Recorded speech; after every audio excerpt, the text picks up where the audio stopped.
हाँ जी, hello and welcome to all my dear students. क्या हाल चाल है आप लोगों के, कैसे हैं आप लोग?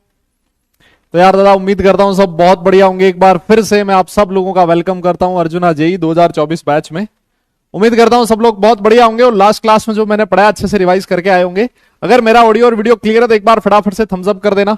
और आप सब लोगों को नमस्कार, good evening, good evening, good evening, good evening. सब मस्त हो, एकदम जबरदस्त, जोरदार, मजे में। हाँ जी, good evening, good evening, good evening, नमस्कार। सब बढ़िया, एकदम जोरदार। हाँ, आवाज मेरी अगर सब कुछ सब लोगों को ठीक आ रही है तो एक बार थम्स अप कर देना। और अगर मेरी शक्ल भी दिखाई दे रही है आप लोगों को तब भी आप लोग थम्स अप कर सकते हैं। हाँ जी, लास्ट क्लास में पढ़ाया मैंने, रिवाइज करके आए हो, पढ़ के आए हो सब। एस ब्लॉक एलिमेंट्स ग्रुप 1 हम लोग खत्म कर रहे हैं आज, और फिर उसके बाद ग्रुप 2 भी स्टार्ट करेंगे। कल एस ब्लॉक एलिमेंट की अंतिम क्लास होगी, लास्ट क्लास होगी, ये मैं आपको पहले ही बता देता हूं। ठीक है? हाँ, तो ये चैप्टर खत्म हो जाना है। फिर उसके बाद या तो हाइड्रोजन स्टार्ट करेंगे या फिर पी ब्लॉक एलिमेंट स्टार्ट करेंगे, दोनों में से कोई भी एक चैप्टर स्टार्ट कर लेंगे। दोनों ही बहुत बड़े बड़े चैप्टर तो है नहीं। यस, हाँ जी, पढ़ के आए हो? यस यस यस, क्या बात, क्या बात। और आप लोगों का टेस्ट कैसा हुआ पहले तो ये बताओ। है, मैंने सुना कल तुम्हारा टेस्ट था, संडे एकदम धमाकेदार रहा तुम्हारा। है, कैसा था test? Revision done? Very good, बहुत बढ़िया बेटा, बहुत बढ़िया, बहुत ही बढ़िया। हाँ जी, कैसा था पेपर? इजी था? मुश्किल था? अच्छा, बढ़िया। अच्छा, नंबर भी बता रहे हैं कुछ लोग। कोई कह रहा 125, 64। ठीक ठाक, ठीक था, अच्छा था। ठीक है, कोई ना, मतलब जैसा भी है। कोशिश ये करो कि यार नंबर बढ़ने चाहिए हर बार ना, कोशिश हमारी ये होनी चाहिए। देखो, बहुत ज्यादा नंबर के पीछे मैं नहीं भागता हूं और ना ही आप लोगों को मैं बोलूंगा कि बहुत ज्यादा पीछे भागो। ठीक है? हाँ, लेकिन हमारी कोशिश ये होनी चाहिए, इस टेस्ट में जितने नंबर आए अगले वाले टेस्ट में कोशिश हो उससे उससे थोड़े से ठीक नंबर आए। है ना? एक इंप्रूवमेंट है जो हमें दिखना चाहिए हर टेस्ट में, वो सबसे ज्यादा जरूरी होता है। यस। और टेस्ट रेगुलर देना, इससे सिर्फ और सिर्फ फायदा यही होता है कि यार हमारी प्रिपरेशन एक ट्रैक पे चलती रहती है। नहीं तो हम लोग ना थोड़े टाइम बाद उसको छोड़ देंगे, बोले यार अभी देखेंगे, महीने भर बाद देखेंगे, है ना? ऐसा नहीं हो तो रेगुलर टेस्ट देने की आदत डालो आप लोग। हाँ, इसको लेके बहुत ज्यादा बर्डन नहीं होना है ना, ऐसे नहीं कि नंबर कम आ जाए तो एकदम से शेल में चले जाओ, ऐसा लगे कि यार मेरा तो ये नहीं होगा, वो नहीं होगा। कई बार हम लोग ज्यादा सोच लेते हैं ना, और कई बार प्रेशर भी इतना ज्यादा होता है, पेरेंट्स का प्रेशर होता है, फ्रेंड्स का प्रेशर होता है, सोसाइटी का प्रेशर इतना ज्यादा होता है कि बंदा ज्यादा सोच लेता है पेपर के बारे में, है ना? तो आपको वो काम नहीं करना है, चिल रहना है। नंबर कम आए तो सोचना है कि यार नंबर क्यों कम आए मेरे, है ना? और इन नंबर को मैं सुधार कैसे सकता हूं, बढ़ा कैसे सकता हूं। That is the most important thing. ठीक है? और ज्यादा बर्डन लेके पढ़ाई नहीं करनी होती। मैं तो हमेशा यही कहता हूं, खुश रहो के पढ़ोगे तो अच्छा करोगे अपने जीवन में, है ना? चाहे वो आईआईटी हो ना हो, इट डजेंट मैटर। लेकिन इंसान का ये जो मेंटल हेल्थ है, दैट इज मोर इंपॉर्टेंट किसी भी चीज से, है ना? हाँ, तो ज्यादा आपको परेशान नहीं होना अगर नंबर कम भी है। जिसके नंबर अच्छे आए हैं, बहुत अच्छी बात है, खुशी की बात है, उसने मेहनत करी है। नंबर को और बढ़ाने की कोशिश करो कि यार कैसे इंप्रूवमेंट हम लोग कर सकते हैं। ठीक है? डन। टेस्ट ही नहीं दिया, हाँ ये भी है कई लोग, है ना? कई लोग ये भी है, बोले सर हमारे टेस्ट से कोई रिश्ता नाता नहीं है ना, हम नहीं देखते सर, टेस्ट वेस्ट देते नहीं हम। तो भैया टेस्ट देना स्टार्ट करो यार, टेस्ट देना बहुत ज्यादा जरूरी है। क्योंकि हाँ, मैं ये कहता हूं कि टेस्ट से बर्डन मत लेना कि नंबर कम आ गए तो ये दे। कई बार हम लोग ये इसी डर के पीछे भागते हैं कि यार नंबर कम आ जाएंगे फिर क्या होगा, इसीलिए मैं टेस्ट ही नहीं देता हूं। नहीं, ऐसा नहीं होना चाहिए ना। आप कितने पानी के अंदर हो, कितना पानी के बाहर हो, ये हमें पता लगना चाहिए। और वो कहां से पता लगेगा? आपके टेस्ट से पता लगेगा। ठीक है? डन। चलो जी, ठीक है जनाब, तो हम लोग बढ़ते हैं आगे। और आज क्या करने वाले हैं हम लोग? देखो, आज हम लोग लिथियम के नॉर्मलस प्रॉपर्टीज के बारे में पढ़ेंगे। आ जाओ भाई लोगों, सारे लोग, सबका ध्यान स्क्रीन पे होना चाहिए, इधर उधर अब फालतू बात नहीं करेंगे। हमारे पास देखो 5 मिनट जा चुके हैं, बातें बातें होगी आपके साथ बढ़िया ढंग से। अब जो बाकी का टाइम बचा 1 घंटा 40 मिनट, उसमें हमें करनी है पढ़ाई एकदम जोरदार। यस। हाँ, तो सबका ध्यान स्क्रीन पे हो। जो चीज हम लोग पढ़ रहे हैं अच्छे से, थोड़ा बहुत एक पोर्शन दिया था मैंने यूजेस वाला पोर्शन तुम्हें खुद से करने के लिए। देखते हैं कितने सारे लोग हैं जो अच्छे से करके आए। हाँ जी, आइए तो अनोमलस प्रॉपर्टीज ऑफ लिथियम पढ़ेंगे, फिर उसके बाद ग्रुप 1 एलिमेंट्स के कुछ कंपाउंड्स के बारे में पढ़ेंगे, और फिर स्टार्ट कर देंगे हम लोग ग्रुप 2 एलिमेंट्स। आज हम लोग उनकी इलेक्ट्रॉनिक प्रॉपर्टीज और केमिकल प्रॉपर्टीज के बारे में पढ़ने की कोशिश करेंगे, देखते हैं कितना हो पाता है। ठीक है, आ जाओ। अरे मेरे चश्मे के पीछे पड़े हो तुम, इधर देखो तुम। हाँ देखो, यूजेस, ये वाला पोर्शन यूजेस की हम लोग बात करी थी, आप लोगों ने ये यूजेस अपनी कॉपी में लिख लिए होंगे। यूजेस पे जेई ने क्वेश्चन पूछे हुए हैं, अगर आप पीवाईक्यूज करोगे तो उसमें आपको पता लगेगा, कुछ पीवाईक्यूज हम लोग क्लास में करते भी हैं, है ना। तो ये जो क्वेश्चंस हैं जेई ने एज इट इज पूछे हुए हैं। देखो क्या कह रहा है कि लिथियम कहां पर यूज होता है, अलॉयज वगैरह बनाने में यूज होता है। इसने एक एग्जांपल भी दिया कि व्हाइट मेटल, है ना। अब देखो एग्जाम में ये पूछ लेता है कि व्हाइट मेटल में कौन कौन से मेटल्स प्रेजेंट है, ये जो अलॉय है ना। तो अब इसने लिखा है कि भाई लेड के साथ ये व्हाइट मेटल बनाता है, और इसका जो यूज होता है वो कहां होता है, मोटर इंजन की जो बियरिंग्स होती है उसमें यूज होता है। एल्यूमिनियम का जो यूज होता है, एल्यूमिनियम के पार्ट्स एयरक्राफ्ट के पार्ट बनाने में यूज होता है एल्यूमिनियम के साथ, अगर इसको यूज करोगे। और ये बाकी सारी चीजें इसने लिखी है एज इट इज। कोई जो चीज है आपको ऐसे ही ध्यान में रखनी है, और कोई इसका इलाज नहीं है ना। ये चाहे मैं वापस पढ़ दूं तब भी यही मतलब है। हाँ, इसमें एक चीज जो सेकंड वाला यूज है ना, ये थोड़ा सा इंपॉर्टेंट है, इसको देखो। लिखता है कि जो सोडियम होता है is use to make sodium lead alloy needed to make PB. ये ईटी लिखा है, देखो यहां पर ईटी बोले तो इथाइल है ये। दादा ये ईटी क्या है, इथाइल। इथाइल किसको बोला जाता है, C2H5 को, है ना। और यहां लिखा है Me4। Me क्या है यहाँ, ये मी वो वाला मी नहीं है, अरे मुन्ना ये ऑर्गेनिक वाला मी है, मिथाइल। मिथाइल क्या होता है, CS3। ठीक है ना, ये क्या होता है, CS3। डन। हाँ, तो ये चीज ध्यान में रखनी है आप लोगों को कि यहां पर जो ET है दैट मींस इथाइल, और MES का मतलब मिथाइल। और ये जो कंपाउंड्स होते हैं इनको अर्लियर क्या बोला जाता था, एंटी नॉक एडिटिव बोला जाता था, पेट्रोल। ये जो कंपाउंड्स हैं लेड के साथ, जो कंपाउंड्स हैं इनको यूज किया जाता था पेट्रोल में। ये anti knock additives, anti knock agents भी इसको कई जगह पर लिखा होता है, ये यूज किया जाता था, पेट्रोल में इनको डाला देता था। लेकिन आजकल जो व्हीकल्स हैं उनमें ये चीज यूज नहीं होती। आज जो आपको पेट्रोल मिलता है वो लेड फ्री होता है, क्योंकि जो लेड होता है इससे बहुत ज्यादा पॉल्यूशन होता है जब इसका कंबशन होता है तब, है ना। तो आज जो पेट्रोल है उसमें ये चीज यूज नहीं होती, लेकिन कोई टाइम था जब आपका जो पेट्रोल था उसमें ये चीज मिलाई जाती थी, जो एक इंजन के लिए एंटी नॉक एजेंट का काम करती थी। ठीक है ना, तो ये यूज है, ध्यान रखना है। और जो लिक्विड सोडियम होता है वो कूलेंट की तरह यूज होता है न्यूक्लियर रिएक्टर्स में। ठीक है, हाँ, तो ये इसके बारे में जो है दादा उसको उसी तरह से ध्यान रखना है। Potassium has a vital role in biological systems, ये हम लोग पहले ही बात कर चुके हैं। Potassium chloride is used as a fertilizer. Potassium chloride, sodium का जो हाइड्रोक्साइड है वो मैन्युफैक्चर ऑफ सोप में यूज किया जाता है, और एक बहुत ही अच्छा अब्जॉर्बेंट है कार्बन डाइऑक्साइड का। क्यों, कोई रीजन बताएगा। पोटेशियम हाइड्रोक्साइड, बिकॉज KOH जो होता है बेटा वो पोटेशियम हाइड्रोक्साइड एक बेस होता है ना, क्या होता है, बेस। और जो कार्बन डाइऑक्साइड होती है उसका नेचर होता है एसिडिक। कैसा होता है, एसिडिक। तो ये जो बेस है ये क्या करता है, CO2 को अब्सॉर्ब कर लेता है। मेरी बात समझ में आ गई, यस। ये क्या करता है, इसको अब्सॉर्ब कर लेता है। और फोटोइलेक्ट्रिक सेल्स जो होते हैं उसमें सीजियम का यूज किया जाता है। इस पे काफी सारे क्वेश्चंस पूछे जा चुके हैं, ये वाला पॉइंट इंपॉर्टेंट है, ये 2-3 बार जेई के क्वेश्चन का पार्ट रह चुका है ना। फोटोइलेक्ट्रिक इफेक्ट, फोटोइलेक्ट्रिक सेल्स हमने पढ़ा था ना, फोटोइलेक्ट्रिक इफेक्ट, अरे याद है क्या तुम्हें। फोटोइलेक्ट्रिक इफेक्ट, जब किसी भी मेटल की सरफेस पे, है ना, लाइट स्ट्राइक करती है तो मेटल की सरफेस से क्या होता है, रिलीज होता है कौन, इलेक्ट्रॉन। मेटल की सरफेस से इलेक्ट्रॉन बाहर चला जाता है। डन। तो उसको हम लोग फोटोइलेक्ट्रिक इफेक्ट बोलते थे। तो फोटोइलेक्ट्रिक सेल जो होता है उसमें कौन यूज होता है, सीजियम यूज होता है। इसको आप लोग ध्यान रखेंगे, ये वाला पॉइंट काफी इंपॉर्टेंट है, काफी बार जेई में पूछा जा चुका है। ठीक है ना, ये चीज हम लोग पहले ही पढ़ चुके हैं। बहुत बढ़िया, तो आ जाइए अब इसके बाद आज का जो अपना पहला टॉपिक है वो है अनोमलस प्रॉपर्टीज ऑफ लिथियम। अरे मेरे भाई, हमने एक बात करी थी, जो हर एक ग्रुप का फर्स्ट एलिमेंट होता है, lithium, sodium, potassium, rubidium, caesium, इस ग्रुप का फर्स्ट एलिमेंट कौन है, हाइड्रोजन को छोड़ दे तो कौन है, लिथियम। हमने बात करी थी कि हर ग्रुप का जो फर्स्ट एलिमेंट है उसकी कुछ प्रॉपर्टीज अपने ग्रुप के बाकी एलिमेंट से डिफरेंट होती है कि नहीं होती, है ना। और डिफरेंट होके किसके सिमिलर होती है, जो डायगोनली अलाइन एलिमेंट है उसके सिमिलर होती है। डन।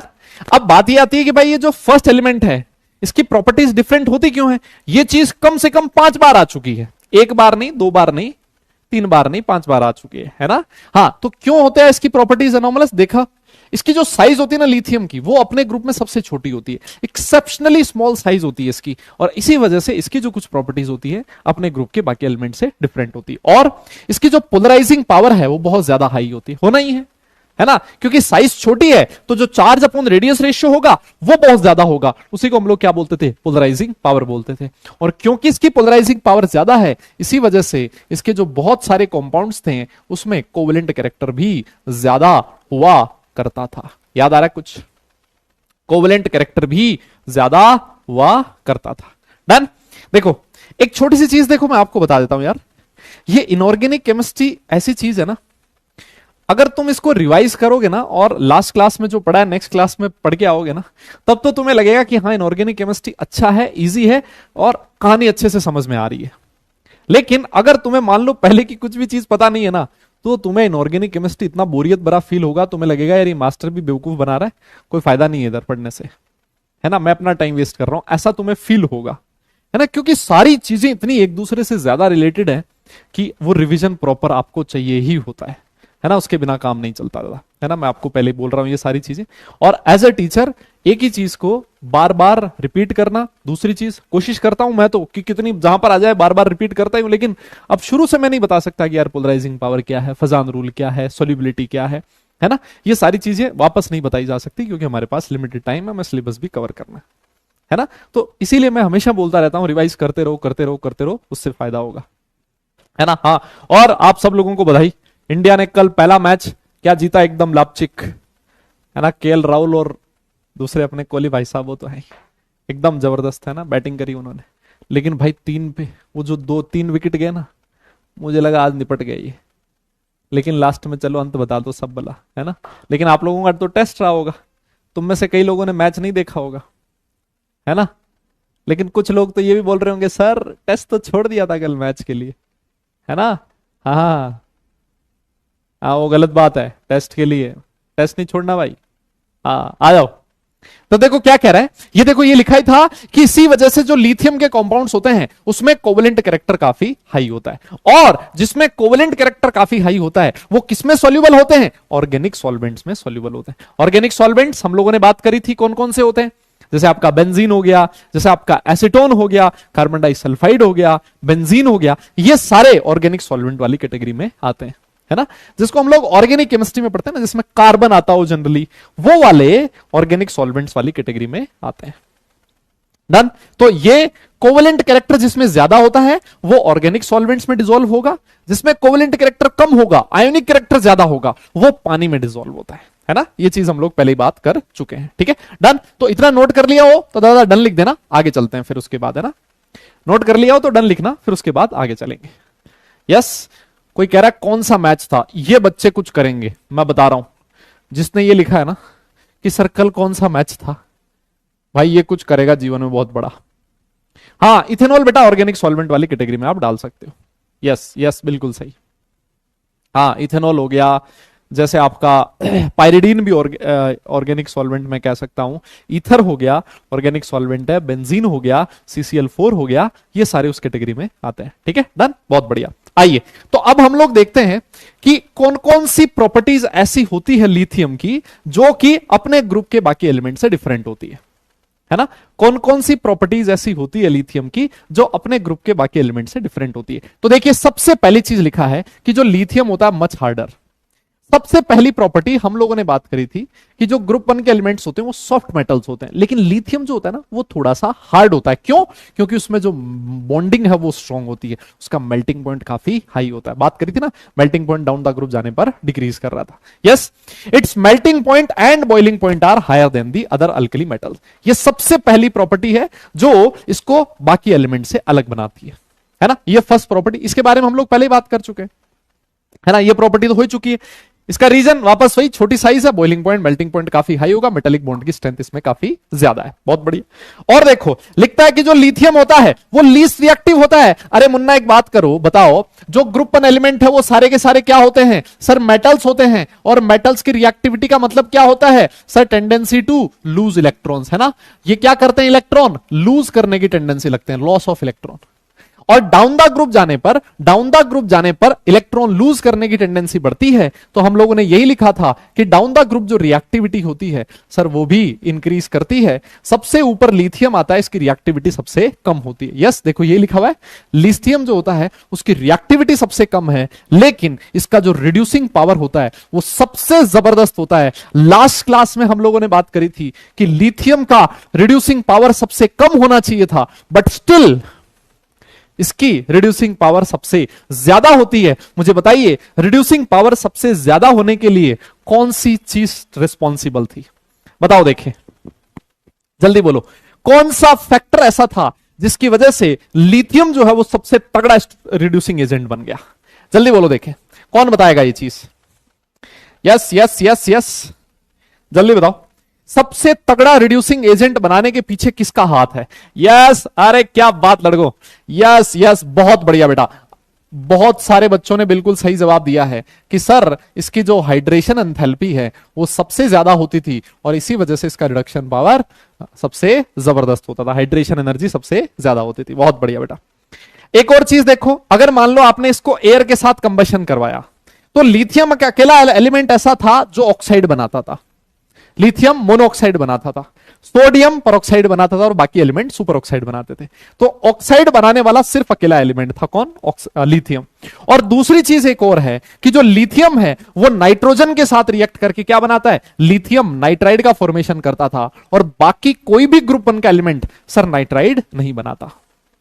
यस, तो ये जो प्रॉपर्टी है लिथियम की ये भी बाकी लोगों से अलग होती थी। यस, बहुत बढ़िया। और देखो इसने एक चीज और लिखी है कि जो लिथियम होता है उसका chloride LiCl is deliquescent in nature and crystallizes as hydrate. देखो डेलिक्विसेंट का मतलब क्या होता है कि ऐसे सब्सटेंसेस जो क्या करते हो, वाटर को अब्सॉर्ब करते हो, है ना। एटमॉस्फेयर में जो वाटर की वेपर्स प्रेजेंट होती है ना उसको कुछ सब्सटेंसेस क्या करते हैं? अब्सॉर्ब कर लेते हैं, उसको बोला जाता है डेलिक्विसेंट इन नेचर, है ना। तो जो लिथियम क्लोराइड होता है वो डेलिक्विसेंट होता है और इसी वजह से हाइड्रेट की फॉर्म में प्रेजेंट होता है। लेकिन बाकी कोई भी अल्कली मेटल का क्लोराइड वो हाइड्रेट नहीं बनाता। लिथियम अकेला एक ऐसा एलिमेंट है जिसका क्लोराइड हाइड्रेट बनाता है। लिथियम के अलावा बाकी कोई भी एलिमेंट ऐसा नहीं है जिसका क्लोराइड हाइड्रेट बनाता हो। Yes, done. मेरी बात समझ में आ गई? डन हो गया क्या दादा? अगर ये नोट कर लो ना तो डन लिख देना, फिर उसके बाद हम लोग आगे चलेंगे। ऐसी थ्योरेटिकल चीजें बेटा, काफी सारी थ्योरी है इस टॉप चैप्टर में अब, है ना। इसमें भी काफी थ्योरी है, पी ब्लॉक में भी आएगी। हाइड्रोजन तो पूरा थ्योरेटिकल ही है ना, लेकिन कोशिश करना कि हमें बोर नहीं होना, इंटरेस्ट बनाए रखना है। जो सामने लिखा हुआ है उसको नोट करते जाना है। थोड़ा सा मैं आपसे एक ही चीज चाहता हूं कि अपनी लिखने की जो स्पीड है थोड़ी सी फास्ट कर लेना, है ना। अगर कोई चीज मान लो अभी छूट भी जाए ना, सारी चीज अगर आप नहीं लिख पाते तो क्लास जब अपनी खत्म हो उसके बाद आप थ्योरी लिख सकते हो। डन? ठीक है जी, डन डन, नोट कर लिया? क्या बात है यार, हो गया? अरे बहुत बढ़िया लड़को, वेरी गुड। और देखो कुछ और प्रॉपर्टीज देखो। ये प्रॉपर्टी हम लोग लास्ट क्लास में पढ़ चुके हैं। लिथियम का जो हाइड्रोजन कार्बोनेट होता है, मतलब लिथियम बाइकार्बोनेट, बाइकार्बोनेट कह दो या फिर हाइड्रोजन कार्बोनेट कह दो, एक ही बात है।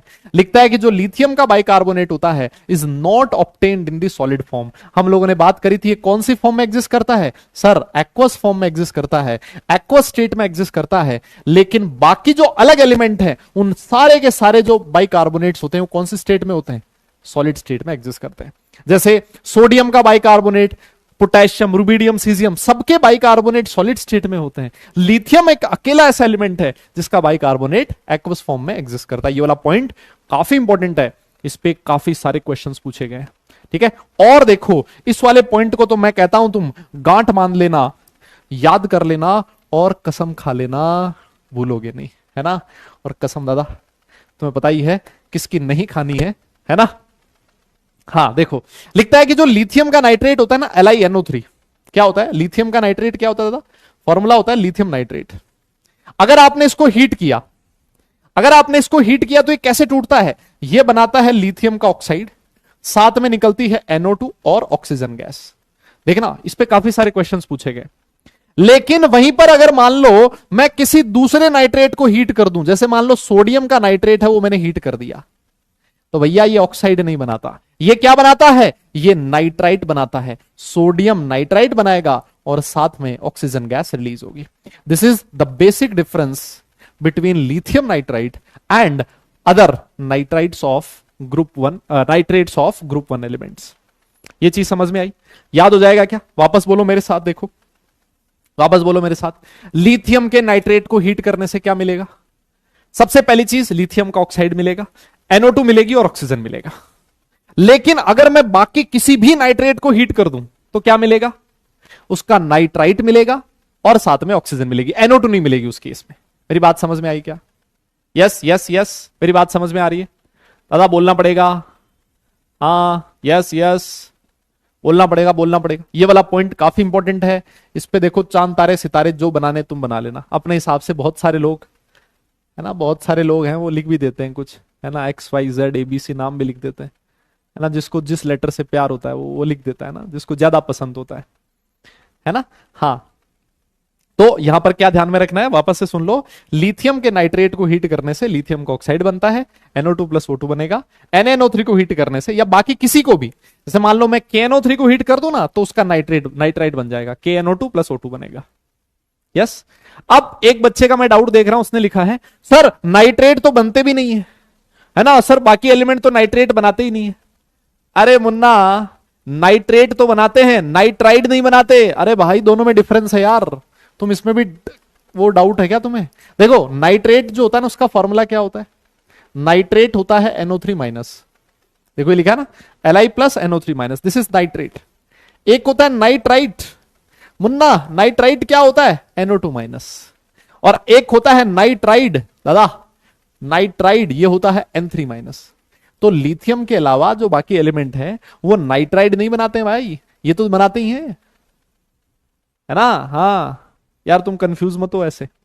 Done, all right. देखो लिखता है कि लिथियम का फ्लोराइड और लिथियम का oxide are very much less soluble in water, इनकी सॉल्युबिलिटी काफी कम होती है बाकी compounds of other alkali metal से। कोई मुझे रीजन बता सकता है क्या कि लिथियम का फ्लोराइड और लिथियम का ऑक्साइड इनकी सॉल्युबिलिटी कम होने का रीजन क्या है? कोई मुझे बता सकता है इसका रीजन? हाँ, जो भी दिमाग में आता हो दादा, जो भी तुम्हारे दिमाग में आता हो, जो भी तुम्हारे दिमाग में आए कि इनकी सॉल्युबिलिटी कम होने का रीजन क्या हो सकता है, क्या लगता है तुम्हें? हाँ जी हाँ जी, बताओ बताओ दादा फटाफट, क्या लगता है तुम्हें?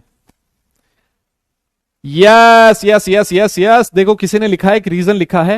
अबे देखो खुद एक बच्चे ने लिखा है हाई लैटिस एनर्जी, हाँ हाई हाइड्रेशन एनर्जी। तो यार अगर हाइड्रेशन एनर्जी ज्यादा होगी तब तो सॉल्युबिलिटी भी ज्यादा होगी ना, क्योंकि सॉल्युबिलिटी की कंडीशन यही होती है, लैटिस एनर्जी कम होनी चाहिए, हाइड्रेशन एनर्जी ज्यादा होनी चाहिए, यही हम लोग कहते हैं। लेकिन हम लोग ये कह रहे हैं कि भाई इनकी जो सॉल्युबिलिटी है वो कम है। सॉल्युबिलिटी कम होने का रीजन क्या है? रीजन मैं ये बोल सकता हूं कि भाई इनकी लैटिस एनर्जी ज्यादा रही होगी, क्योंकि लैटिस एनर्जी जितनी ज्यादा होती है सॉल्युबिलिटी उतनी ही कम होती है ना। लैटिस एनर्जी कम होनी चाहिए सॉल्युबिलिटी के लिए और हाइड्रेशन एनर्जी ज्यादा होनी चाहिए सॉल्युबिलिटी के लिए। ये चीज याद आ रही है तुम्हें?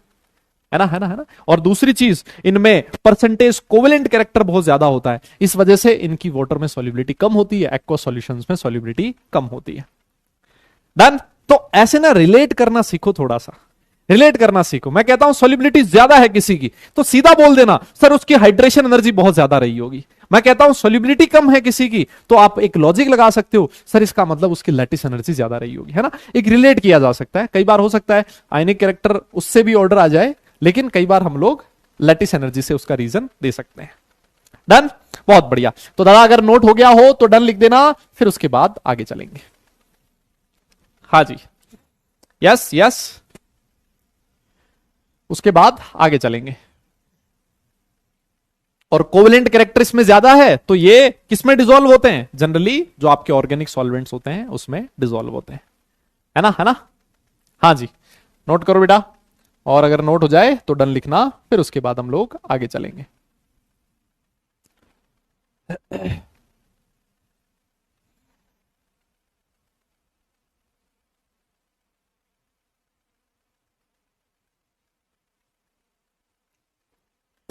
हो गया बेटा थ्योरी। हाँ अब यार जो है वो याद करना पड़ेगा, मतलब मैं क्या करूं इसमें मैं क्या करूं इसमें, मैं कुछ बहुत ज्यादा कर नहीं सकता। हाँ मतलब ये है कि मैं थोड़ा मजे ले लेके पढ़ा सकता हूं इसको, और ज्यादा कुछ नहीं किया जा सकता। ठीक है, तो ये तो बात होगी, ये तो बात होगी कि लिथियम की कौन सी प्रॉपर्टीज हैं जो अपने ग्रुप के बाकी एलिमेंट से डिफरेंट होती है ना, ये वो बात होगी। अब हम लोग ये बात करेंगे, हमने कहा ना कि जो लिथियम होता है उसकी डायगोनल रिलेशनशिप होती है किसके साथ, मैग्नीशियम के साथ। डायगोनल रिलेशनशिप मैग्नीशियम के साथ है, इसका मतलब लिथियम की जो प्रॉपर्टीज होंगी, कुछ प्रॉपर्टीज किसके सिमिलर होगी, मैग्नीशियम के सिमिलर होगी। तो अब हम लोग वही बात करने वाले हैं कि लिथियम और मैग्नीशियम में कौन कौन सी प्रॉपर्टीज सिमिलर होती है। ठीक है ना, अभी हम लोगों ने यह बात करी है, अभी तक हमने क्या पढ़ा है, हमने यह पढ़ा था कि लिथियम की कौन सी प्रॉपर्टीज अपने ग्रुप के बाकी एलिमेंट से डिफरेंट होती है ना, अभी हमने ये पढ़ा। अब इसके बाद हम लोग ये बात करेंगे कि लिथियम की कौन सी प्रॉपर्टीज हैं वो मैग्नीशियम के सिमिलर होती है। डन, बहुत बढ़िया। देखो सबसे पहली चीज इसने लिखता है कि सिमिलैरिटी का रीजन क्या है, रीजन है कि उनकी जो साइज होती है लगभग सेम होती है। दादा ये हम लोग पढ़ चुके हैं कि नहीं पढ़ चुके भाई लोगों, ये चीज हम लोगों ने पढ़ी है ना कि दोनों डायगोनली अलाइन एलिमेंट्स जो होते हैं उनकी साइज लगभग सिमिलर होती है, और इसी वजह से उनकी साइज उनकी प्रॉपर्टीज भी लगभग सिमिलर होती है। ये चीज तो हम लोग पहले ही पढ़ चुके हैं। बोलो बोलो बोलो, यस, हाँ बहुत बढ़िया। अब इसके बाद सेकंड पॉइंट देखो, हमने लिखा था कि जो लिथियम होता है अपने ग्रुप में उसका मेल्टिंग और बॉइलिंग पॉइंट ज्यादा होता है, और ज्यादा होने की वजह से वो हार्ड होता है। और सिमिलरली जो मैग्नीशियम होता है वो भी काफी हार्ड होता है बाकी एलिमेंट से अपने पर्टिकुलर ग्रुप में। यस, बोलो बोलो बोलो, समझ में आ रही बात। हमने लिखी थी ना ये वाला पॉइंट, देखो ये वाला पॉइंट लिखा था कि जो लिथियम होता है अपने ग्रुप में हार्ड होता है, वैसे ही मैग्नीशियम जो होता है वो भी अपने ग्रुप में हार्ड होता है, लाइटर एलिमेंट्स होते हैं दोनों ही। ठीक है, तो ये दोनों की प्रॉपर्टीज सिमिलर है। अच्छा, एक पॉइंट और लिखता है कि लिथियम और मैग्नीशियम जो होता है वाटर के साथ रिएक्ट करने की टेंडेंसी काफी स्लो होती है। ऑब्वियस ही बात है, क्योंकि सर डाउन द ग्रुप जाने पर रिएक्टिविटी बढ़ती है। लिथियम और मैग्नीशियम दोनों ही ऊपर की तरफ आते हैं, ऊपर की तरफ आ रहे हैं मतलब दोनों की रिएक्टिविटी कम रही होगी, है ना भाई। रिएक्टिविटी जो होती है डाउन द ग्रुप जाने पर बढ़ती है मेटल्स की, लिथियम हो या फिर आपका बेरिलियम हो, दोनों मैग्नीशियम हो, दोनों ही ऊपर आते हैं ना लगभग, तो ऊपर आते हैं मतलब उनकी रिएक्टिविटी काफी कम होती है वाटर के साथ रिएक्ट करने की। Their oxides and hydroxides are much less soluble, ये हम लोगों ने बात करी ली अभी। देखो इसका जो ऑक्साइड्स होता है वो भी काफी कम सॉल्युबल होता है। और एक चीज देखो, हम लोगों ने एक पॉइंट लिखा था कि ग्रुप 1 में अकेला एलिमेंट है लिथियम जो नाइट्रोजन के साथ रिएक्ट करके नाइट्राइड बनाता है। तो जैसे लिथियम नाइट्राइड का फॉर्मेशन करता है वैसे ही मैग्नीशियम भी नाइट्रोजन के साथ रिएक्ट करके मैग्नीशियम नाइट्राइड बनाता है। तो दोनों में प्रॉपर्टी सिमिलर होगी कि नहीं होगी, बोलो, दोनों में प्रॉपर्टी सिमिलर हुई कि नहीं हुई। हार्ड भी होता है बेटा और लाइट भी होता है ना, दोनों में। ऐसा नहीं है कि दोनों एक दूसरे से रिलेटेड है, ऐसा थोड़ी ना होता है कि कोई अगर चीज हार्ड है तो वो लाइट नहीं हो सकती है, हो सकती है ना। अरे भैया कोई चीज हार्ड है लेकिन लाइट भी तो हो सकती है, कोई सॉफ्ट है लेकिन हैवी भी तो हो सकती है ना। हाँ, तो ये वाला पॉइंट ये भी इंपॉर्टेंट है कि जैसे लिथियम नाइट्रोजन के साथ रिएक्ट करके लिथियम नाइट्राइड बनाता है, वैसे ही मैग्नीशियम भी नाइट्रोजन के साथ रिएक्ट करके मैग्नीशियम नाइट्राइड बनाता है। ठीक है, डन, नोट हो जाए तो डन लिख देना, फिर उसके बाद हम लोग आगे चलेंगे। यस सर, ग्रुप 2 के बेटा, ग्रुप 2 के सारे एलिमेंट नाइट्राइड बनाएंगे, अभी बताएंगे। ग्रुप 2 के सारे एलिमेंट नाइट्राइड बनाएंगे। यहां पर हम लोग सिर्फ प्रॉपर्टी देख रहे हैं लिथियम और मैग्नीशियम की, है ना। तो लिथियम नाइट्राइड बना रहा है तो मैग्नीशियम भी नाइट्राइड बनाएगा। डन, हाँ, all right all right all right, हो गया हो गया हो गया। नोट कर लिया तो बेटा डन लिख देना, फिर उसके बाद आगे चलेंगे हम लोग। हो गया, वेरी गुड, बहुत बढ़िया। देखो कुछ और सिमिलैरिटी देखते हैं, कुछ और सिमिलैरिटी देखते हैं। ये रहा आपकी स्क्रीन पर और सिमिलैरिटी। देखो हम लोगों ने लिखा था कि जो लिथियम होता है वो ऑक्सीजन के साथ रिएक्ट करके ऑक्साइड बनाता है, वैसे ही मैग्नीशियम भी ऑक्सीजन के साथ रिएक्ट करके क्या बनाता है, मैग्नीशियम ऑक्साइड बनाता है। दोनों ही ना तो सुपर ऑक्साइड बनाते हैं और ना ही पेरोक्साइड बनाते हैं। ये भी सिमिलैरिटी है ना। भाई लिथियम अकेला एलिमेंट ऑक्साइड बनाता था, जैसे लिथियम ऑक्साइड बनाता है वैसे ही मैग्नीशियम भी ऑक्साइड का फॉर्मेशन करता है। खत्म। यस, बहुत बढ़िया। एक चीज और देखो, हमने लिखा था, मुझे एक बात बताओ, जो ग्रुप वन एलिमेंट के कार्बोनेट्स हैं, ग्रुप वन एलिमेंट के जो कार्बोनेट्स हैं उसमें सबसे कम स्टेबल कार्बोनेट कौन सा होता था? फटाफट बताओ। ग्रुप वन एलिमेंट के जो कार्बोनेट्स हैं उसमें सबसे कम स्टेबल कौन सा कार्बोनेट होता था? यस यस यस, जल्दी बताइए।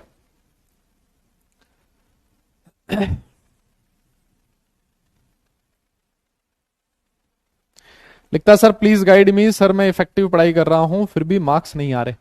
देखो बेटा, मार्क्स आने के पीछे बहुत सारी चीजें इंपॉर्टेंट होती है। तुम पढ़ रहे हो सकता है आपका पढ़ने का तरीका सही नहीं है ना, आपकी अप्रोच सही नहीं है। कई बार हम लोग टाइम बहुत ज्यादा लगा देते हैं किसी चीज को पढ़ने में, लेकिन उस पर क्वेश्चन की प्रैक्टिस नहीं करते, है ना, प्रीवियस के क्वेश्चन सॉल्व नहीं करते, तो हमें आइडिया नहीं लगता कि किस तरह का क्वेश्चन आने वाला है ना। तो वो आपकी मार्क्स नहीं आने के पीछे एक बड़ा रीजन हो सकता है ना। रेलिवेंट पढ़ना दूसरी चीज ये होती है। और हो सकता है आप पढ़ाई कर रहे हो लेकिन आप फोकस से नहीं पढ़ाई कर रहे हो, कंसंट्रेशन के साथ आप पढ़ाई कीजिए। अगर ये सारी चीजें आप लोग कर रहे हो और फिर भी मार्क्स कम आ रहे ना, टेंशन मत लीजिए, टाइम के साथ धीरे धीरे आपके मार्क्स बढ़ेंगे, है ना। अभी 11th क्लास चल रहा है, 12th क्लास अभी हमारे सामने पूरा 1-1.5 साल बाकी है ना। वो टेंशन मत लो, अगर तुम सब कुछ सही से कर रहे हो ना, अच्छे से कर रहे हो ना, मार्क्स भी आएंगे, डोंट वरी, है ना, इतनी टेंशन मत लो। हाँ, वेरी गुड, ये बिल्कुल सही कहा किसी ने कि सर लिथियम जो होता है उसका कार्बोनेट सबसे कम स्टेबल होता था। लिथियम कार्बोनेट को अगर हम लोग हीट करते थे तो क्या बनता था? लिथियम का ऑक्साइड बनता था और कार्बन डाइऑक्साइड गैस रिलीज होती थी। वैसे ही अगर मैं मैग्नीशियम के कार्बोनेट को हीट कर दूं तब भी मैग्नीशियम का ऑक्साइड बनेगा और साथ में कार्बन डाइऑक्साइड गैस रिलीज होगी, है ना। तो ये वाला पॉइंट भी काफी इंपॉर्टेंट है। डन। एक चीज हमने और लिखी थी कि जो लिथियम का बाइकार्बोनेट होता है ना, लिथियम बाइकार्बोनेट एक्वस फेज में एग्जिस्ट करता है, वो सॉलिड फेज में एग्जिस्ट नहीं करता। वैसे ही मैग्नीशियम का जो बाइकार्बोनेट होता है ये भी सॉलिड फेज में एग्जिस्ट नहीं करता, है ना। सॉलिड बाइकार्बोनेट दोनों के ही नहीं बनते, लिथियम और मैग्नीशियम के। तो ये भी दोनों में एक सिमिलर प्रॉपर्टी है, ठीक है ना। ये वाला पॉइंट भी हो गया।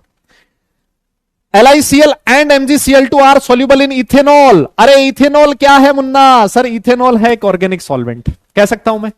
और ये ऑर्गेनिक सॉल्वेंट में डिसॉल्व क्यों है? बिकॉज इनकी पोलराइजिंग पावर हाई होती है। क्या होता है? High polarising power. इसकी वजह से इनमें परसेंटेज कोवेलेंट कैरेक्टर काफी हाई होता है। Sir percentage covalent character high है, इसी वजह से परसेंटेज कोवेलेंट कैरेक्टर काफी हाई है, इसी वजह से सर ये किस में सॉल्युबल होते हैं? इथेनॉल में सॉल्युबल होते हैं, ठीक है ना।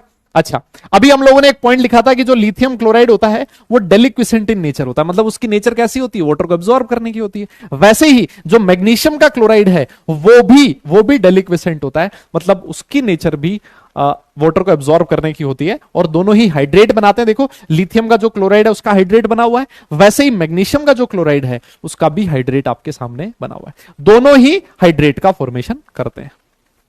डन, बात समझ में आई? Yes yes yes.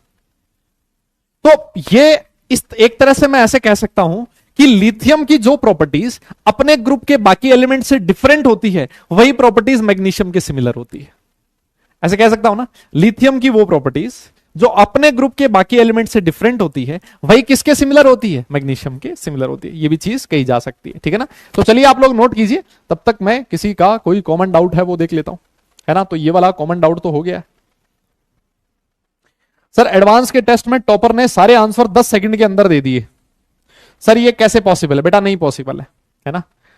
हाँ, तुम टॉपर की टेंशन मत लो यार, उसने क्या किया है क्या नहीं किया 10 सेकंड में नहीं दे सकता, है ना। कुछ ना कुछ पंगा हुआ है इसका मतलब, है ना। तो तुम उसकी टेंशन मत करो, तुम अपना ध्यान रखो, आपने कितने क्वेश्चन सॉल्व किए, कितने ईमानदारी से सॉल्व किए, ना, बाकी का तुम छोड़ दो।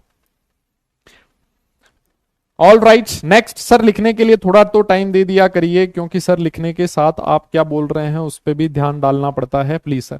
बेटा यार लिखने का टाइम दे तो रहा हूं यार, मैं तो तुमसे पूछ के ही करता हूं हर चीज यार। तुम लोग तो ऐसे मुझे इल्जाम लगा देते हो मेरे ऊपर, मैं तो हर स्लाइड के ऊपर लिखता भी हूं कि डन लिख दो, है ना। और जब आप लोगों ने नोट कर लिया हो तो डन लिख देना, फिर हम लोग आगे चलेंगे, है ना। अब तुम डन लिख देते हो, उसके बाद मैं आगे चलता हूं। अब इसमें हो सकता है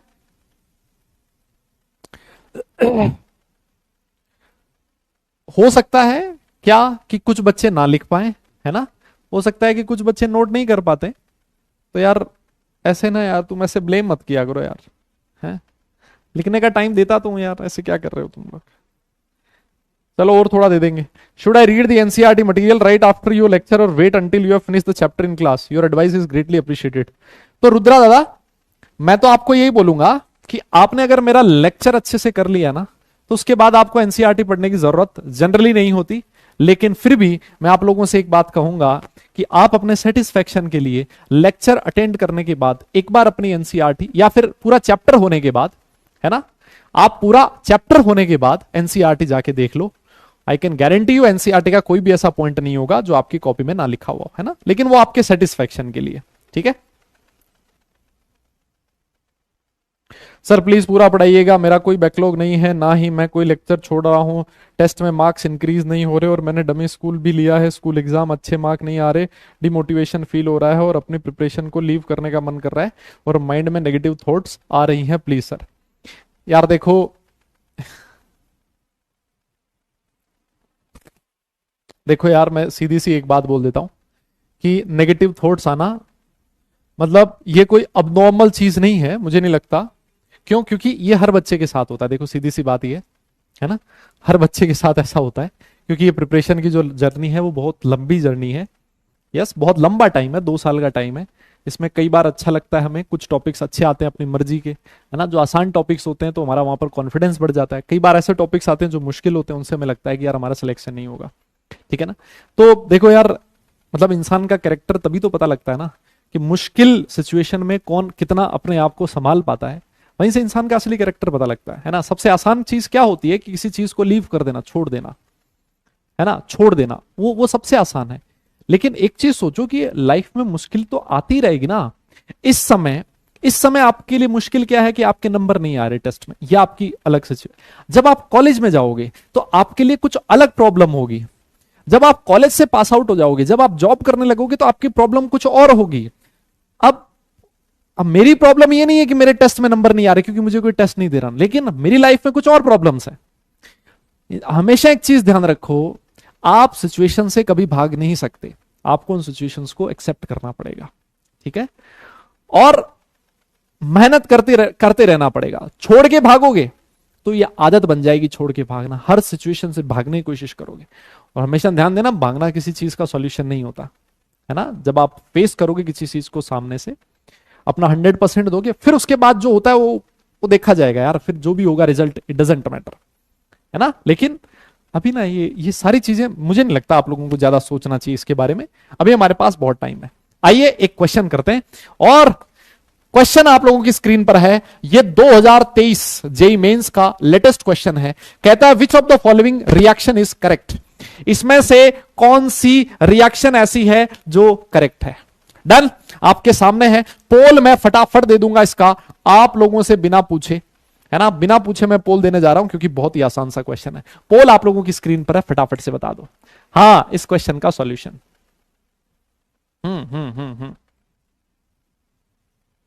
यस,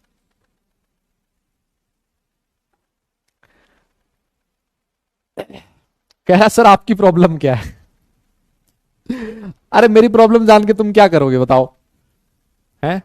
और ना प्रॉब्लम ऐसा नहीं है कि रेगुलर रहती है किसी के साथ, कई बार आएंगी, कई बार बहुत सारे टाइम ऐसा, सालों कोई दिक्कत नहीं है ना, मस्त टाइम चलेगा। इंसान को विश्वास होने लगता है कि यार ऐसे, मतलब गलत फहमी से होने लगती है, यार भगवान मेरे ऊपर इतना माहिर मतलब वो कैसे है, मेहरबान कैसे है कि यार मेरी लाइफ में कोई दिक्कत नहीं है। फिर कुछ ऐसी चीज आएगी एकदम से, कैसा लगेगा यार ये भी हो गया, ये भी हो गया, ये चीज कैसे होगी सही, ये चीज कैसे। तो ये सिचुएशन है यार, चलती रहती है, ये एक जर्नी है। कभी अच्छा रास्ता मिलेगा, कहीं टूटी हुई सड़क मिलेगी, है ना, और कहीं पर ऐसा होगा कि एकदम चमचमाती हुई सड़क मिलेगी जिस पर टोल टैक्स भी लगेगा चलने का। तो वो सब कुछ चलता रहेगा यार, उसकी सारी चीज चिंता छोड़ो, अपना काम है चलते रहना, है ना, सीधा फोकस रहो, सामने देखो और स्ट्रेट चलते रहो, मेहनत करते रहो, रिजल्ट की तुम ज्यादा मत सोचो, इंपॉर्टेंट चीज ये। आइए तो देखते हैं इस क्वेश्चन का जवाब कितने लोगों ने सही दिया है। आपकी स्क्रीन पर सॉल्यूशन, सिर्फ और सिर्फ 67% लोगों ने इस क्वेश्चन का सही जवाब दिया है, जो बहुत ही गलत बात है। देख लेते हैं एक बार अदिति, फिर उसके बाद आशीष है, लबीब, लतीफ, दार और डार, आदित्य अली आदि, और फिर उसके बाद सुगर्णो चौधरी। बहुत बढ़िया बात है बेटा। वैसे अभी थोड़ी देर पहले ही बताया था, अगर आप लिथियम के नाइट्रेट को हीट करोगे तो लिथियम का ऑक्साइड बनेगा, NO2 बनेगा और साथ में ऑक्सीजन गैस रिलीज होगी। अभी थोड़ी देर पहले ही हम लोग पढ़ चुके हैं इसके बारे में, है ना। हाँ, तो जिन लोगों ने गलत किया है भैया, क्या चक्कर है, आओ एक और क्वेश्चन कर लेते हैं। यह भी 2023 का क्वेश्चन है, लेकिन किसी अलग एग्जाम में और अलग शिफ्ट में पूछा गया है। असर्शन दे रखा है, रीजन दे रखा है, लिखता है the alkali metals and their salts impart characteristic colour to reducing flame, है ना। अच्छे से पढ़ना क्वेश्चन को, अच्छे से पढ़ लेना क्वेश्चन को, नहीं तो गलत हो जाएगा। लिखता है कि अल्कली मेटल और उनके जो सॉल्ट्स होते हैं वो कलर इंपार्ट करते हैं इन रिड्यूसिंग फ्लेम, ठीक है। लिखता है कि अल्कली मेटल्स, और रीजन क्या लिखता है, alkali metals can be detected using flame test. Yes, हां, दोनों असर्शन और रीजन तुम्हारे सामने है, सोचना है कौन सा ऑप्शन करेक्ट है इन चार में से, ठीक है। तो इस क्वेश्चन का पोल मैं आप लोगों की स्क्रीन पर देने जा रहा हूं। पोल आप लोगों की स्क्रीन पर ये रहा, ठीक है। पोल आप लोगों की स्क्रीन पर आ गया है, फटाफट से इसका जवाब दे दो, देखिए फास्ट।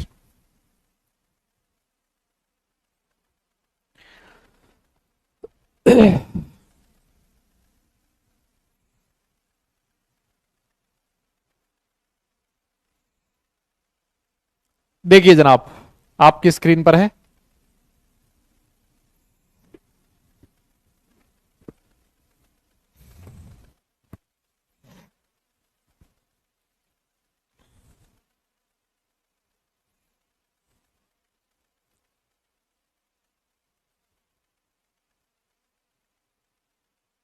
वाह, हो गया क्या।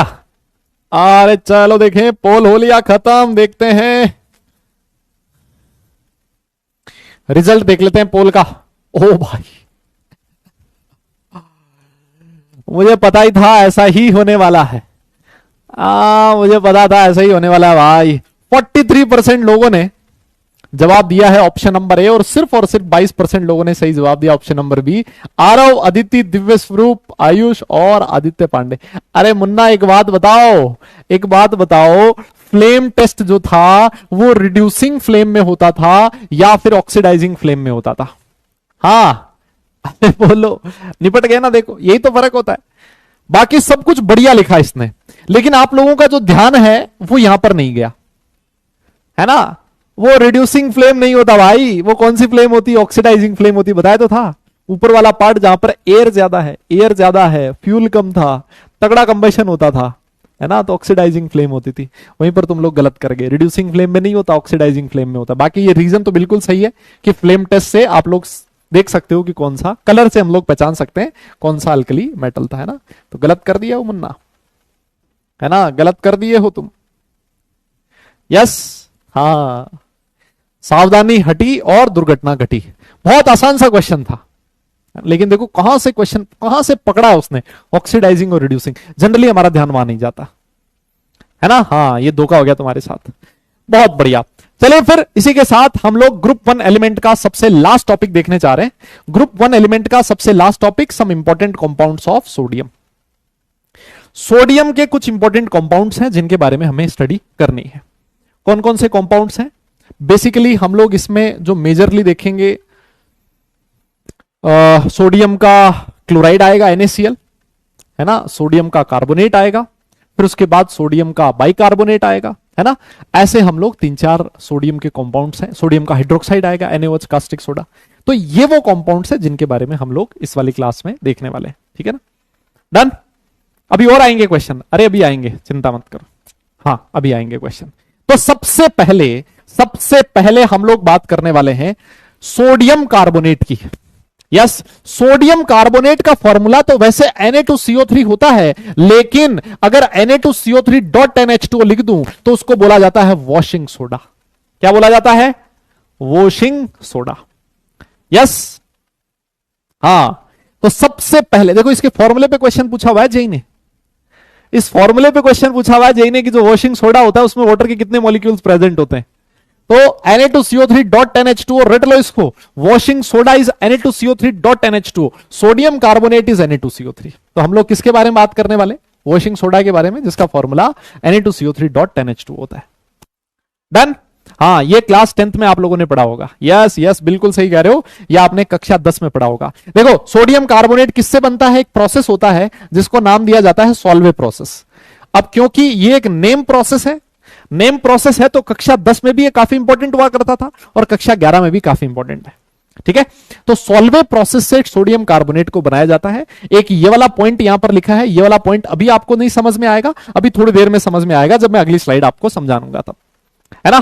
बहुत बढ़िया। तो देखिए होता क्या है, सबसे पहले आपके पास है अमोनिया, है ना। अमोनिया का सॉल्यूशन लिया और उसमें से आपने क्या पास करवा दी? CO2 गैस पास करवाई। सुनना कैसे बनता है, सुन लो। ये रिएक्शंस आप लोगों ने कक्षा 10 में भी पढ़ी हैं, सारी की सारी रिएक्शन, है ना। आपके पास क्या है? अमोनिया था, उसका सॉल्यूशन लिया आपने पानी और उसमें से CO2 गैस पास करी, तो क्या बन गया? अमोनियम कार्बोनेट बन गया। इसका नाम क्या है? वैसे आप लोगों को नाम बताने की जरूरत पड़नी नहीं चाहिए, है ना, नाम बताने की जरूरत पड़नी नहीं चाहिए, लेकिन फिर भी मैं बता देता हूं, अमोनियम कार्बोनेट बनेगा। और ये जो अमोनियम कार्बोनेट है दादा, ये फर्दर CO2 के साथ रिएक्ट करके अमोनियम बाइकार्बोनेट का फॉर्मेशन करेगा। क्या बनाएगा? अमोनियम हाइड्रोजन कार्बोनेट लिख सकते हो या फिर बाइकार्बोनेट लिख सकते हो। ठीक है, क्या हुआ है सुन लो। हां, अरे मैं वापस आऊंगा उस वाली स्लाइड पे, मुन्ना वापस आऊंगा उस स्लाइड पे, थोड़ा सब्र तो करो। वो वाला पॉइंट समझ में नहीं आएगा अभी, है ना, ये वाला पॉइंट नहीं समझ में आएगा अभी, जब तक मैं पूरा समझाऊंगा नहीं, ये वाला पॉइंट नहीं समझ में आएगा। इस स्लाइड पे मैं वापस आऊंगा, चिंता मत करो, वापस आएंगे भैया। हाँ, तो सबसे पहले अमोनिया से आपने CO2 गैस पास करी तो अमोनियम कार्बोनेट बन गया। फर्दर अमोनियम कार्बोनेट ने CO2 के साथ रिएक्ट करके क्या बना दिया? अमोनियम बाइकार्बोनेट बना दिया। अब ये जो अमोनियम बाइकार्बोनेट है वो किसके साथ रिएक्ट करेगा? सोडियम क्लोराइड के साथ। आयोनिक रिएक्शन है, कैसे हुई है देखो। अमोनियम बाइकार्बोनेट कैसे टूटता है? NH4 plus plus HCO3 minus, ऐसे टूटता है ना। और NaCl कैसे टूटेगा? NaCl टूटेगा sir Na plus plus Cl minus, तो इसका प्लस माइनस के साथ जोड़ दो और इसका माइनस इसके प्लस के साथ जोड़ दो। प्लस माइनस के पास जाएगा, माइनस प्लस के साथ जाएगा, देखो क्या बना? NH4Cl बन गया और साथ में क्या बना? NaHCO3 बन गया। बात समझ में आई? ये तो आसान रिएक्शन है, कोई दिक्कत थोड़ी ना इसमें, दादा बोलना पड़ेगा। ये तो प्लस माइनस करना है ना यार भाई लोगों, प्लस को माइनस के साथ और माइनस को प्लस के साथ जोड़ दिया, तो ये क्या बना है? अमोनियम क्लोराइड और साथ में बन गया सोडियम बाइकार्बोनेट। क्या बना है ये? Sodium bicarbonate. ये हमारे लिए इंपॉर्टेंट है, ये है हमारे लिए काम की चीज। सोडियम कार्बोनेट नहीं, सोडियम बाइकार्बोनेट। क्या बना दादा? Sodium bicarbonate. ठीक है, अब ये जैसे ही सोडियम बाइकार्बोनेट बना, ये क्या होता है बेटा? सॉल्यूबल नहीं होता, और अगर ये सॉल्यूबल नहीं है तो इसके क्या बन जाएंगे? क्रिस्टल बन जाएंगे। देखो, ये आपका सॉल्यूशन चला हुआ आ रहा है, रिएक्शन सॉल्यूशन में हो रही है, और इसमें क्या बना? सोडियम बाइकार्बोनेट बन गया। सोडियम बाइकार्बोनेट सॉल्यूशन में सॉल्यूबल है नहीं, जब वो सॉल्यूबल नहीं है तो वो नीचे बैठ जाएगा, सेटल डाउन हो जाएगा। मेरी बात समझ में आ रही है क्या? वो क्या हो जाएगा? सेटल डाउन हो जाएगा और उसके क्रिस्टल्स अलग हो जाएंगे। अगर वो सेटल डाउन हो गया तो उसको छान लेना, छान लोगे तो पीछे क्या मिलेगा आपको? सोडियम का बाइकार्बोनेट के क्रिस्टल्स मिल जाएंगे। यस, अब ये जो सोडियम बाइकार्बोनेट के क्रिस्टल मिले हैं, इसको आप क्या कर देना? हीट कर देना। NaHCO3 है, इसको आप कर देना हीट, तो क्या बन जाएगा? Na2CO3 बन जाएगा, साथ में वाटर बनेगा और साथ में कार्बन डाइऑक्साइड भी अलग से मिल जाएगी। यस, बैलेंस करना हो तो आप इस तरह से बैलेंस कर सकते हो। डन, ये रहा आपका सोडियम कार्बोनेट, है ना। और अब इसमें वाटर के मॉलिक्यूल डाल देना 10। सोडियम कार्बोनेट जो है वो 10 वाटर के मॉलिक्यूल के साथ रिएक्ट करके वॉशिंग सोडा का फॉर्मेशन कर लेगा। डन डन डन, बताइए बात समझ में आई क्या? बोलो बोलो बोलो बोलो बोलो। तो अब हाँ, अब एक चीज आप समझो, एक चीज आप समझो, मान लो यहां पर ये जो सोडियम बाइकार्बोनेट है, मान लो अगर ये सॉल्यूबल होता, अगर ये सॉल्यूबल होता तो क्या आप इस रिएक्शन को आगे बढ़ा सकते थे क्या? क्या ये वाली रिएक्शन हो पाती क्या? आप लोग बोलोगे सर नहीं हो पाती, क्यों? अगर ये सॉल्युबल होता तो उसके क्रिस्टल नहीं मिलते अलग से, जब क्रिस्टल नहीं मिलेंगे तो हीट किसको करोगे? अगर ये दोनों चीज सॉल्यूशन में प्रेजेंट रहेगी, हमें क्या चाहिए था? हमें सोडियम बाइकार्बोनेट चाहिए था, और वो सोडियम बाइकार्बोनेट कब मिला? जब ये सोडियम बाइकार्बोनेट वाटर में सॉल्युबल नहीं था। अगर ये सॉल्युबल नहीं है तभी हमने इसको क्रिस्टल को अलग कर लिया, अलग क्रिस्टल करके उसको हीट कर दिया और उससे हमें सोडियम कार्बोनेट मिल गया। डन। और यही चीज देखो यहां पर लिखी हुई है, ये वाला जो पॉइंट है ना, मैं आपको बोल रहा था ना अभी समझ में नहीं आएगा, अब समझ में आएगा। क्या लिखा है इस पॉइंट में? In this process advantage is taken as of the low solubility of sodium hydrogen carbonate. किसका एडवांटेज लिया जाता है? सोडियम हाइड्रोजन कार्बोनेट की लो सॉल्युबिलिटी। अच्छा एक बात बताइए, अगर इसकी सॉल्युबिलिटी कम है तो इसका केएसपी ज्यादा होगा कि कम होगा? सर ये क्या नाम याद दिला दिया आपने, केएसपी। अरे मुन्ना, ये नाम सुना सुना लग रहा है कि सुना सुना? महाराज ये नाम सुना सुना है या सुना सुना है? क्या लगता है? हाँ जी, सुना सुना है या फिर सुना सुना है? बताओ बताओ बताओ। हाँ, सॉल्युबिलिटी इसकी कम होगी सर। कोई कह रहा सर ये क्या है?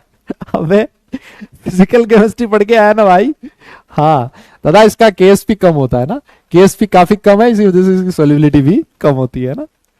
हाँ, केएसपी की वैल्यू कम है, इस वजह से इसकी सॉल्युबिलिटी कम होती है, ठीक है ना। और सॉल्युबिलिटी इसकी कम है, इसी वजह से हम लोग इसको अलग करके हीट कर लेते हैं और उससे सोडियम कार्बोनेट बन जाता है ना। हाँ, तो लिखता है whereby it gets precipitated in the reaction of sodium chloride with ammonium hydrogen carbonate, ठीक है ना। तो ये वाला पॉइंट आपको लिखने की जरूरत नहीं है वैसे, क्योंकि ये वाला पॉइंट हम लोग समझ चुके हैं। आगे हम लोगों ने एरो का साइन भी बना दिया है, ठीक है ना, एरो का साइन भी बना दिया है। तो इस पॉइंट को आप ना लिखो भले ही, आपको लिखना क्या है? सबसे पहली लाइन तो ये लिखनी है कि सोडियम कार्बोनेट जो होता है उसको आप सॉल्वे प्रोसेस से बना सकते हो, ठीक है। और सॉल्वे प्रोसेस होता क्या है, उसके बाद आप ये 3 रिएक्शन लिख सकते हो, है ना। इन 3 रिएक्शन में क्या हो रहा है उसी को थ्योरी में यहां लिखा है ना। इन 3 रिएक्शन में क्या हो रहा है उसी चीज को हमने थ्योरी में यहां लिखा है।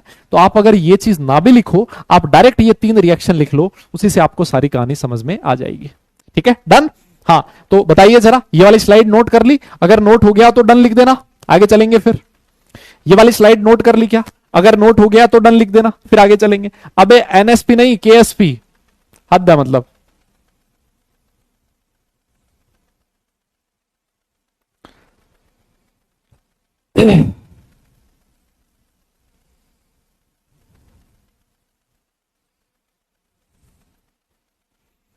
हाँ ना, हो गया, डन डन, बहुत बढ़िया।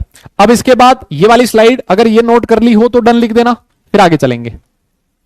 ये वाली स्लाइड अगर नोट कर ली हो तो दादा डन लिखना, फिर आगे चलेंगे, ठीक है।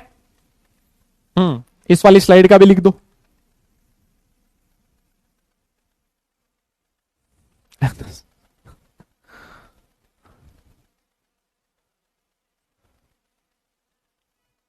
हो गया ये। अब एक केएसपी होता है सॉल्युबिलिटी प्रोडक्ट, इक्विलिब्रियम चैप्टर में पढ़ाया जाता है दादा। कह रहा है सर केएसपी क्या है? हे भगवान। हाँ, डन, बहुत बढ़िया। अब देखो इसके बाद ये वाला पॉइंट आप लोग लिख सकते हो, है ना। अब देखो इसने एक बहुत बढ़िया चीज लिखी है, ये वाला पॉइंट भी काफी अच्छा है, अच्छा पॉइंट है। देखो इसमें क्या हो रहा है सर, अमोनिया काम में आ रहा है, इस रिएक्शन में क्या हो रहा है, अमोनिया काम में आ रहा है। देखो शुरुआत कहां से हो रही है, अमोनिया से हो रही है।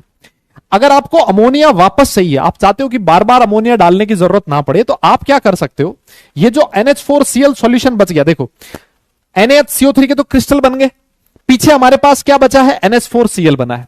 तो आप क्या करोगे, ये जो NH4Cl है इसकी रिएक्शन करवा दोगे किसके साथ, इस NH4Cl की रिएक्शन करवा दोगे कैल्शियम हाइड्रोक्साइड के साथ। इसमें क्या डाल दो आप, कैल्शियम हाइड्रोक्साइड डाल दो, तो क्या बन जाएगा, CaCl2 बन जाएगा, और साथ में आपको अमोनिया भी मिल जाएगा, और प्लस H2O बनेगा, है ना। बैलेंस नहीं कर रहा हूं मैं। तो ऐसा करने से आपको क्या मिल गया, अमोनिया मिल गया। अब यही जो अमोनिया है, इसी अमोनिया को आप वापस डाल दो यहां, ये रिएक्शन वापस होती जाएगी।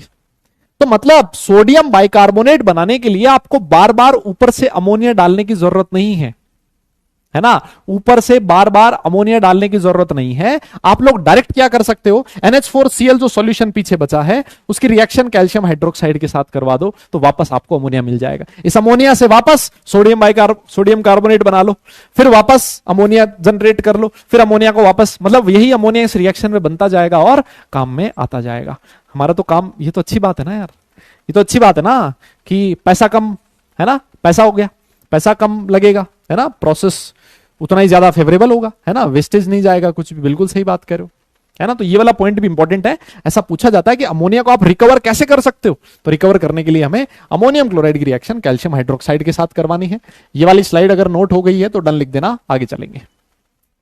यस, हाँ, ये वाली स्लाइड अगर नोट हो गई है तो डन लिख देना, फिर उसके बाद आगे चलेंगे।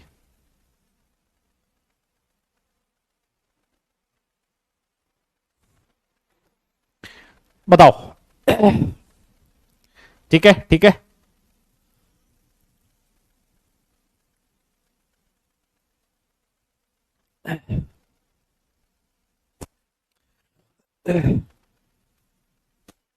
कह रहा सर बार बार कैल्शियम हाइड्रोक्साइड तो डालना पड़ेगा। अबे कैल्शियम हाइड्रोक्साइड बहुत सस्ता होता है भाई, वो बड़े आराम से मिल जाता है, पैसा भी नहीं लगता उसका, है ना, वो सस्ती चीज है। आओ देखें, ये समझ में आ गई तुम्हें, बढ़िया। और देखो, अब इसने एक चीज और बहुत बढ़िया ये वाला पॉइंट लिखा है, इसने एक बहुत बढ़िया पॉइंट लिखा है कि जैसे इस मेथड से आपने सोडियम कार्बोनेट बनाया, क्या आप इस मेथड से पोटेशियम कार्बोनेट बना सकते हो क्या? क्या आप इस मेथड से पोटेशियम कार्बोनेट बना सकते हो क्या? तो ये लिखता है कि इस मेथड से पोटेशियम कार्बोनेट का फॉर्मेशन नहीं किया जा सकता, नहीं किया जा सकता। क्यों नहीं किया जा सकता? इसका रीजन देखो आपके सामने है। मान लो आपको पोटेशियम कार्बोनेट बनाना है, सोच के देखो, आपको पोटेशियम कार्बोनेट बनाना, तो आप क्या करोगे, यहां पर अमोनियम कार्बोनेट मिला, यहां पर आप NaCl की बजाय KCl के साथ रिएक्शन करवाओगे? ईमानदारी से बताओ भाई, अगर मान लो आपको यहां पर पोटेशियम कार्बोनेट बनाना होता तो यहां सोडियम क्लोराइड की जगह आप क्या करते, ये जो अमोनियम बाइकार्बोनेट है इसकी रिएक्शन किसके साथ करवाते, पोटेशियम क्लोराइड के साथ करवाते। तो क्या बनता सर, बनता एक तो NH4Cl, और सर अब की बार जो हाइड्रोजन कार्बोनेट बनता वो किसका बनता, KHCO3 बनता, पोटेशियम बाइकार्बोनेट बनता।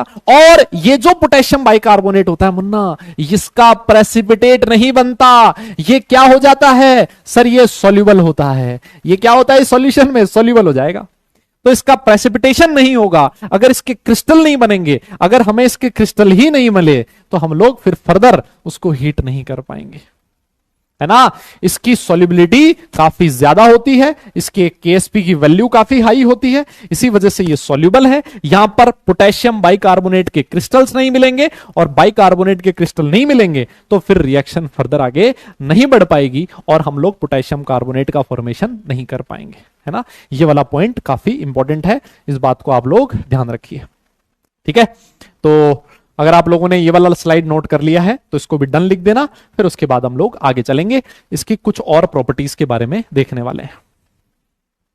डन हो गया क्या बेटा? सारा खेल है KSP का, है ना। KSP जिसका ज्यादा है एक पर्टिकुलर टेम्परेचर पे वो सॉल्युबल होगा, KSP कम है उसकी सॉल्युबिलिटी कम होगी। देखो सीधी सी बात है, ठीक है। डन, वाह, बोलो बोलो बोलो बोलो, वेरी गुड। KSP नहीं समझाऊंगा, कोई कह रहा है सर KSP समझा दो, मैं नहीं समझा रहा। KSP समझना है तो आप वन शॉट सेशन देख सकते हो फिजिकल केमिस्ट्री का, जो आपको अर्जुना जेई पे मिलेगा, है ना। आपको पढ़ा रखा है वैसे तो सर ने, और फिर भी अगर आप पढ़ना चाहते हो तो वहां से पढ़ सकते हो। देखो प्रॉपर्टीज जो है, इसकी कुछ प्रॉपर्टीज के बारे में देख लेते हैं। कहता है एक व्हाइट क्रिस्टलाइन सॉलिड होता है सोडियम बाइकार्बोनेट, और जो Na2CO3 डॉट NH2O की फॉर्म में एग्जिस्ट करता है। और ये जो Na2CO3 डॉट NH2 है, इसी को हम लोग क्या बोलते हैं, वॉशिंग सोडा बोलते हैं। इसमें कुछ बताने की जरूरत नहीं है, ये वाटर में सॉल्युबल होता है, इसकी सॉल्युबिलिटी की वैल्यू काफी हाई होती है, ये भी बताने की जरूरत नहीं है। और ये वाला जो पॉइंट इंपॉर्टेंट है, ये वाला पॉइंट है ना, इसको अगर आप हीट करोगे तो ये क्या करेगा, मोनोहाइड्रेट का फॉर्मेशन करेगा। ये क्या करेगा, मोनोहाइड्रेट का फॉर्मेशन करेगा। इसको, इस वाले पॉइंट को मत लिखना, इस वाले पॉइंट को मत लिखना, ये वाले दो पॉइंट आप लोग लिख सकते हो, है ना।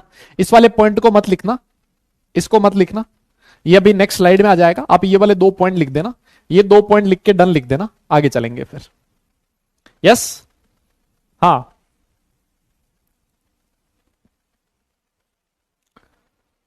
अरे क्या रह गया? लो लो लिख लो भाई, लिख लो लिख लो। हाँ जी हाँ जी हाँ जी, लो लो लो लिखो लिखो लिखो, अरे लिखो दादा, लिखो लिखो। ठीक है ठीक है, अब तुम्हें होमवर्क देना पड़ेगा थोड़ा सा, है ना? तुम्हारी स्पीड को देखते हुए कुछ चीजें होमवर्क में देनी पड़ेगी आपको, है ना? कुछ चीजें होमवर्क में देनी पड़ेगी, ऐसा मुझे लग रहा है, क्योंकि बहुत ज्यादा थ्योरी है यार, बहुत ज्यादा थ्योरी है इसमें।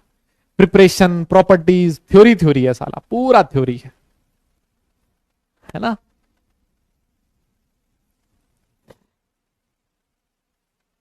हो गया क्या?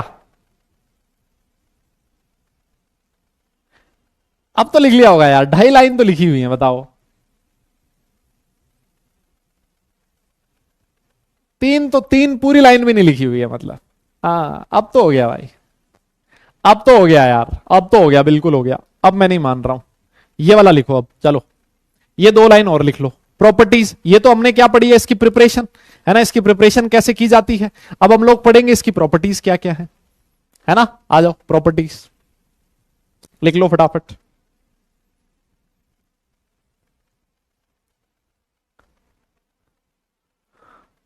हाँ जी लिख लो, चलो ये वाला पॉइंट लिख लो बेटा। कोई चीज अगर छूट जाए ना तो मैं फिर कह देता हूं, उसको घर पे लिख लिया करो, ऐसे तुम टेंशन मत लिया करो, है ना? हाँ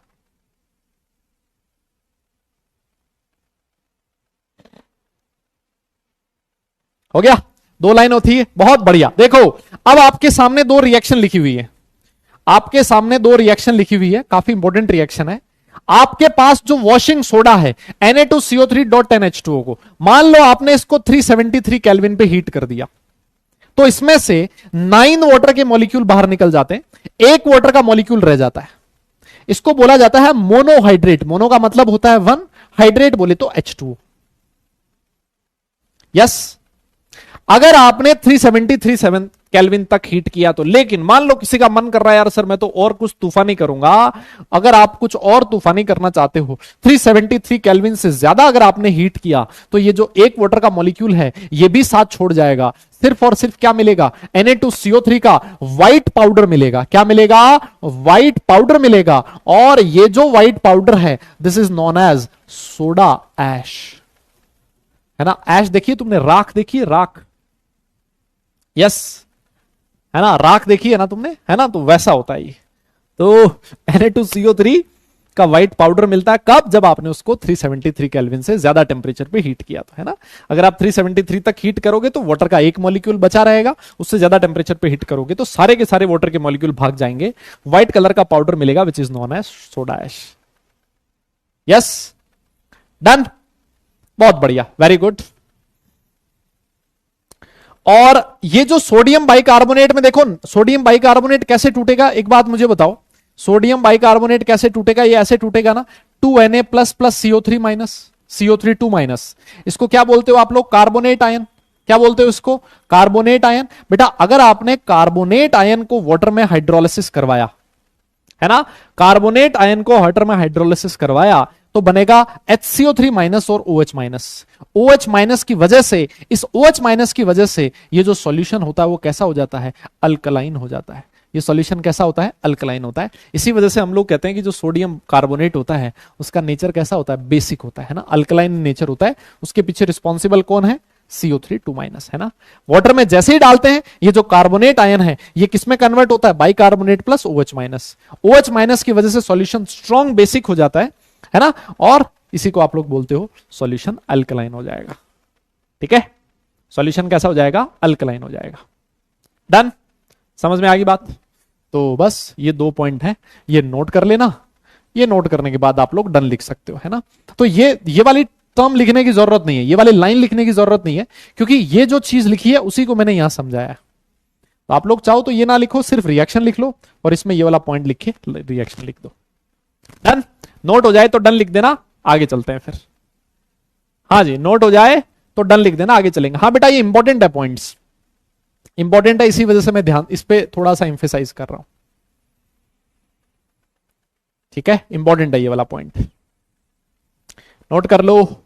सर स्पीड बढ़ा दो यार मैं स्पीड बढ़ा देता हूं, जैसे थोड़ी सी स्पीड बढ़ाने की कोशिश करता हूं, कुछ लोग कहते हैं सर हमने तो लिखा ही नहीं, है ना। एंटीनॉक क्या होता है? अरे एंटीनॉक का मतलब है बेटा, इंजन में आवाज आती थी ना पहले, इंजन में आवाज देखी है तुमने कभी? तो ये जब एडिटिव मिलाए जाते थे ना, इंजन के लिए अच्छा होता था, इंजन में से आवाज नहीं आती थी, इसलिए उनको साथ में डाला जाता था।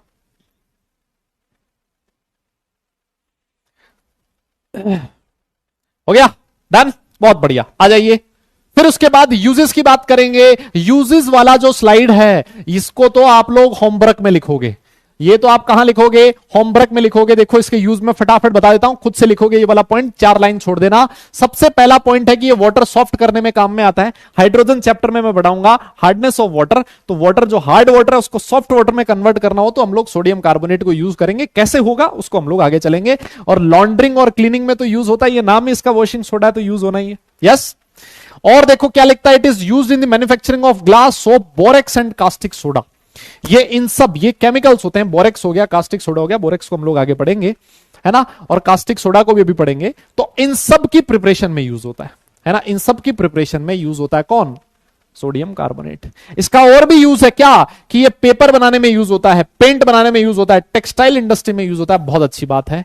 और जो आपकी लेबोरेटरी है उसमें तो बहुत जबरदस्त कंपाउंड है, लैब में बहुत सारी केमिकल रिएक्शंस में आपको सोडियम कार्बोनेट का यूज देखने को मिलता है। ठीक है, तो ये वाला जो 4 पॉइंट है ये तुम्हारा होमवर्क है, इसको आप लोग घर पे करोगे। आगे चलते हैं और हम लोग बात करते हैं सोडियम क्लोराइड की। ठीक है ना, सोडियम क्लोराइड की जितनी भी स्लाइड्स हैं सारी की सारी आपका होमवर्क है। ठीक है, सारी की सारी आपका होमवर्क है। कितनी स्लाइड्स होंगी? ये वाली स्लाइड है सोडियम क्लोराइड की, एक और स्लाइड है ये वाली, है ना, क्योंकि ये बहुत ही आसान चीज है, बहुत ही आसान चीज है और इसमें से कोई ज्यादा क्वेश्चन नहीं पूछे जाते। मैं समझा दूंगा, लिखोगे तुम खुद से। आओ देखो सोडियम क्लोराइड क्या है ना।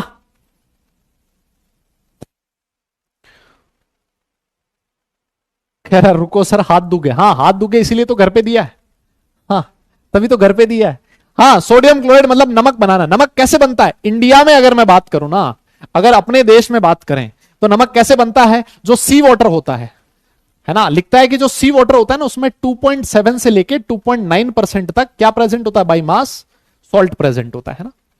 क्या प्रेजेंट होता है? सॉल्ट, है ना। देखा ही है तुम लोगों ने पानी कितना खारा होता है ना। तो सी वाटर में इतना परसेंटेज क्या प्रेजेंट होता है? NaCl प्रेजेंट होता है। तो अगर इंडिया की बात करें तो जो कॉमन सॉल्ट होता है NaCl, वो कहां से मिलता आपको? इवापोरेशन ऑफ सी वाटर, है ना, evaporation of sea water. Sea water है उसमें बहुत सारा NaCl प्रेजेंट है, कुछ इंप्योरिटीज भी प्रेजेंट है ना, कुछ इंप्योरिटीज भी प्रेजेंट है। आप क्या करोगे? सी वाटर लिया, ठीक है, और इस सी वाटर को क्या किया? इवापोरेट करवा दिया, इसका इवापोरेशन हुआ, इसमें से जो बाकी चीज है पानी पानी सारा उड़ गया, पीछे क्या मिलेगा आपको? NaCl मिलेगा। और साथ साथ NaCl के साथ साथ और क्या रहेंगी? बहुत सारी इंप्योरिटीज भी रहेंगी। हमें क्या करना पड़ेगा? उन इंप्योरिटीज को अलग करना पड़ेगा, तब जाके हमें क्या मिलेगा? प्योर NaCl मिलेगा। ठीक है, अब बात यह आती है कि सर इसमें कौन कौन सी इंप्योरिटीज प्रेजेंट होती है। देखो इसने लिखा है crude sodium chloride. Crude sodium chloride का मतलब जिसमें और इंप्योरिटीज भी प्रेजेंट हो, वो है क्रूड।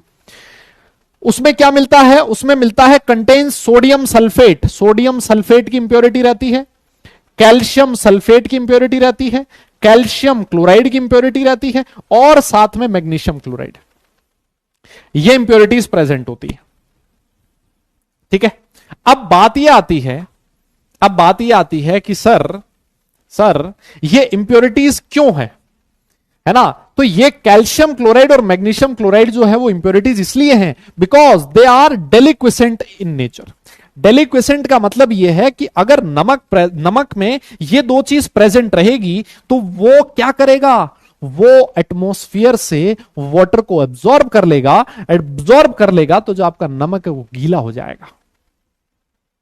मेरी बात समझ रहे हो? डेलिक्विसेंट इन नेचर होता है। दैट्स वाई ये CaCl2 और MgCl2 ये जो इंप्योरिटीज हैं इनको हम लोग हटाने की कोशिश करते हैं ताकि हमारा जो NaCl है उसकी वाटर एब्जॉर्ब करने की जो कैपेसिटी है वो काफी कम हो जाए। यस, यहां पर एक बच्चा पूछ रहा है सर ब्राइन सॉल्यूशन क्या होता है? अरे यार जो NaCl का एक्वस सॉल्यूशन होता है दैट इज ब्राइन, है ना। एक्वस सॉल्यूशन जो होता है NaCl का उसको ब्राइन सॉल्यूशन बोला जाता है। डन, हाँ उसको एक्वस सॉल्यूशन बोला जाता है, ब्राइन सॉल्यूशन बोला जाता है।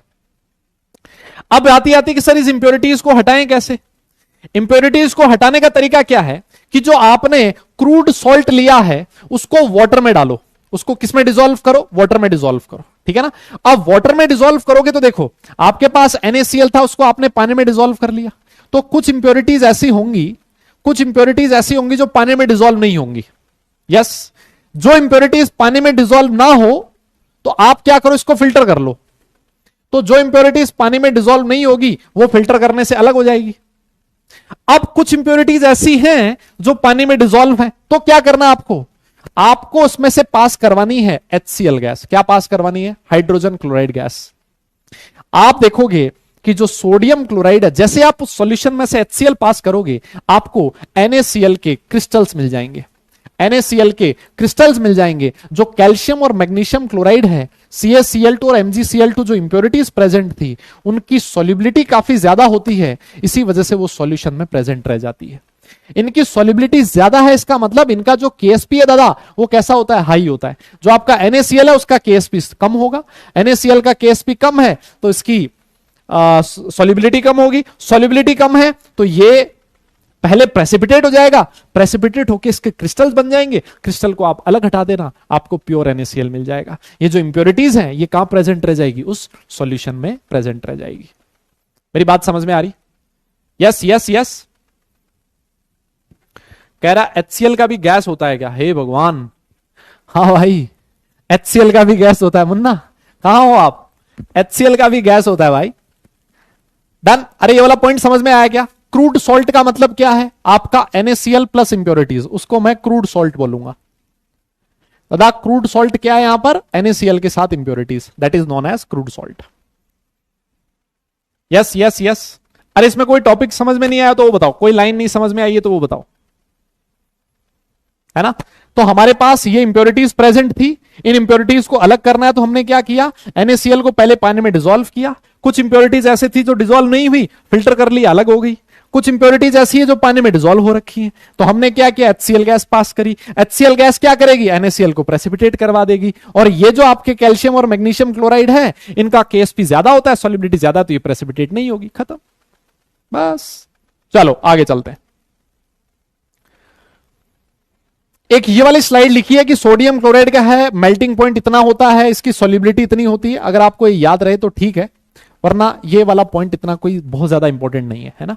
ये एक बिल्कुल एग्जैक्ट डेटा है ना। ये डेटा जनरली नहीं पूछता है कि सोडियम क्लोराइड का मेल्टिंग पॉइंट कितना होता है, इसकी सॉल्युबिलिटी कितनी होती है, ठीक है। तो ये वाला पॉइंट आप लोग अगर चाहो तो लिख सकते हो, ना भी चाहो तो इसको छोड़ भी सकते हो, एज सच कोई प्रॉब्लम नहीं है इस वाले पॉइंट में, ठीक है। ये एग्जैक्ट डेटा है। डन, चलिए जी। फिर उसके बाद हम लोग आगे चलते हैं, आगे बात करते हैं preparation of sodium hydroxide. Sodium hydroxide का जो दूसरा नाम है मुन्ना वो क्या है, कास्टिक सोडा, NaOH। यस, और सबसे पहले हम लोग बात करेंगे इसकी प्रिपरेशन। सबसे पहले किसकी बात करेंगे, प्रिपरेशन। ये भी आप लोगों ने कक्षा 10 में पढ़ा होगा। दादा बताओ, देखें ये तुम लोगों ने 10th क्लास में पढ़ा है कि नहीं पढ़ा, NaOH कैसे बनता है भाई लोगों, NaOH कैसे बनता है पढ़ा है ना आप लोगों ने। NaOH बनाने के लिए ना एक प्रोसेस होता है जिसका नाम है इलेक्ट्रोलिसिस। और इलेक्ट्रोलिसिस किसका करवाया जाता है, सोडियम क्लोराइड का इलेक्ट्रोलिसिस करवाया जाता है। कहां करवाया जाता है, एक डिवाइस होती है, उस डिवाइस का नाम है, एक डिवाइस होती है, उस डिवाइस का नाम है कास्नर कैल्नर सेल, है ना। ये एक डिवाइस होती है दादा। कैसे मिलेगा, हमें इलेक्ट्रोलिसिस करवाना है किसका, सोडियम क्लोराइड का। सोडियम क्लोराइड मतलब NaCl लिया, और कहां करवाना है, एक डिवाइस में जिसको बोला जाता है कास्नर कैल्नर सेल। सर होता क्या इलेक्ट्रोलिसिस, देखो इसकी छोटी सी कहानी समझाता हूं मैं आपको। इलेक्ट्रोलिसिस का जो प्रोसेस है, आप लोग 12th क्लास में पढ़ोगे, एक चैप्टर आएगा इलेक्ट्रोकेमिस्ट्री, उसमें आप इलेक्ट्रोलिसिस पढ़ोगे खूब सारा, है ना। वहां पर इस वाले टॉपिक को पढ़ोगे। देखो होता क्या है, आपके सामने एक बीकर है, इस बीकर में आपने 2 इलेक्ट्रोड डाल रखे हैं, ठीक है। इस बीकर में क्या डाल रखे हैं, 2 इलेक्ट्रोड डाल रखे हैं। बाहर से इन इलेक्ट्रोड्स को एक बैटरी से कनेक्ट कर रखा है, ठीक है। इन इलेक्ट्रोड में से एक इलेक्ट्रोड होगा जो किसका होगा, कैथोड, और दूसरा जो इलेक्ट्रोड होगा वो होगा एनोड। और इसमें आपने क्या फिल कर रखा है यहां पर, NaCl का एक्वा सॉल्यूशन। क्या फिल कर रखा है, NaCl का एक्वा सॉल्यूशन आपने फिल कर रखा है। डन। अब ये जो कास्नर काल्नर सेल है, ध्यान रखना, इसमें जो कैथोड होता है दादा, कैथोड किसका बना होता है, मरकरी का, और एनोड किसका बना होता है, कार्बन का। पहला क्वेश्चन तो यही बनता है, सुनो, पहला क्वेश्चन तो, हाँ, क्लोर अल्कली प्रोसेस, पहला क्वेश्चन तो यही बनता है कि कैथोड किसका बना है और एनोड किसका बना है। ये ध्यान रखना, कैथोड बना है Hg का और एनोड बना है कार्बन का। अब एक चीज हमेशा यह भी ध्यान रखो, एनोड पे हमेशा ऑक्सीडेशन होता है और कैथोड पे हमेशा रिडक्शन होता है ना। ये 12th क्लास में पढ़ोगे आप लोग। अभी के लिए आपको ध्यान में रखना है क्या, कि सर एनोड पे हमेशा ऑक्सीडेशन होगा और कैथोड पे हमेशा रिडक्शन होगा। रिडक्शन का मतलब गेन ऑफ इलेक्ट्रॉन, यस, और ऑक्सीडेशन का मतलब लॉस ऑफ इलेक्ट्रॉन। ठीक है। आपका जो सॉल्यूशन है उसमें क्या क्या चीजें प्रेजेंट है सर, NaCl प्रेजेंट है। NaCl मतलब Na++Cl-, ये दो चीज प्रेजेंट है, दो आयन प्रेजेंट है सॉल्यूशन में। कितने आयन प्रेजेंट है दादा, दो आयन प्रेजेंट है। कौन कौन से, एक तो Na+ और दूसरा Cl-। अब देखो होता क्या है, एनोड पे क्या होता है, एनोड पे जो Cl- आयन है, जो Cl- आयन है वो क्या करता है, इलेक्ट्रॉन लूज कर देता है। इलेक्ट्रॉन लूज करके क्या बनाता है, Cl2 बनाता है। क्लोरीन गैस रिलीज होती है कौन से इलेक्ट्रोड पे, एनोड पे। मेरी बात समझ में आ रही, कौन सी गैस, क्लोरीन गैस। ये क्वेश्चन पूछा जाता है कि बताओ इस प्रोसेस में एनोड पे कौन सी गैस रिलीज होगी। और ये जो इलेक्ट्रॉन इसने लूज किया है, सॉल्यूशन में जो Na+ प्रेजेंट है, वो Na+ क्या करेगा, उस इलेक्ट्रॉन को गेन करके Na बनाएगा, सोडियम बना देगा। और सोडियम जो है वो मरकरी के साथ रिएक्ट करके NaHg बना देगा, NaHg बना देगा, which is known as sodium amalgam. Yes yes yes दादा, समझ में आई क्या मेरी बात आपको, क्या आपको ये चीज समझ में आई दादा, बोलना पड़ेगा बोलना पड़ेगा। ये चीज आप लोग वैसे पढ़ चुके हो। एनोड पे Cl- इलेक्ट्रॉन लूज करेगा, ऑक्सीडेशन होगा, है ना। देखो इलेक्ट्रॉन लूज हो रहा है ना, तो ऑक्सीडेशन हो रहा है। और कैथोड पे इलेक्ट्रॉन गेन होगा, इलेक्ट्रॉन गेन हो रहा है तो रिडक्शन हो रहा है। Na+ ने इलेक्ट्रॉन गेन किया, Na बनाया, और ये जो Na है वो मरकरी के साथ रिएक्ट करके NaHg बना देता है। मरकरी के साथ जो कंपाउंड बनता है उसको बोला जाता है अमलगम, सोडियम अमलगम बन जाएगा। सोडियम अमलगम जो बना है उसको वाटर के साथ ट्रीट करो तो आपको मिल जाएगा NaOH, और साथ में हाइड्रोजन गैस रिलीज होगी। ये NaOH हमें चाहिए था, ये हमारा NaOH बन गया। सोडियम अमलगम जो बना है कैथोड पे, उसको किसके साथ ट्रीट करना है, वाटर के साथ। यस, वाटर के साथ ट्रीट करने से NaOH बन जाएगा और साथ में हाइड्रोजन गैस रिलीज होगी। बस खत्म। बोलो क्लियर है दादा, इसमें क्या रिपीट करूं यार, ये तो सारा सब कुछ आसान ही तो है, इतना सब कुछ बता तो दिया है ना। हाँ, तो अगर ये नोट कर रखा हो तो दादा डन लिख देना, नोट हो गया हो तो डन लिख देना, फिर आगे चलेंगे, है ना। नोट कर लिया हो तो डन लिख देना, फिर उसके बाद आगे चलेंगे। डन। क्या किया हमने एक बीकर लिया, बीकर में NaCl का सॉल्यूशन डाल दिया, एक कैथोड ले रखा है, एक एनोड ले रखा है। कैथोड और एनोड किसका बना है आपको पता होना चाहिए।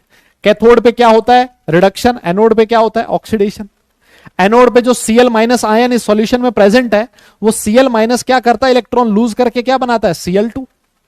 और जो इलेक्ट्रॉन लूज किया है, Na+ ने इलेक्ट्रॉन गेन किया और Na बना दिया Na।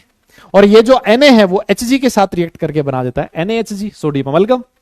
और ये जो सोडियम अमलगम बना उसको पानी के साथ ट्रीट करवा देना, आपको क्या मिल जाएगा, NaOH मिल जाएगा। बस खत्म। NaOH ही तो हमें पता लगाना था भाई, NaOH का ही तो पता लगाना था हमें। ठीक है, डन। चलो आगे चलते हैं। फिर उसके बाद इसकी कुछ प्रॉपर्टीज लिखी हैं।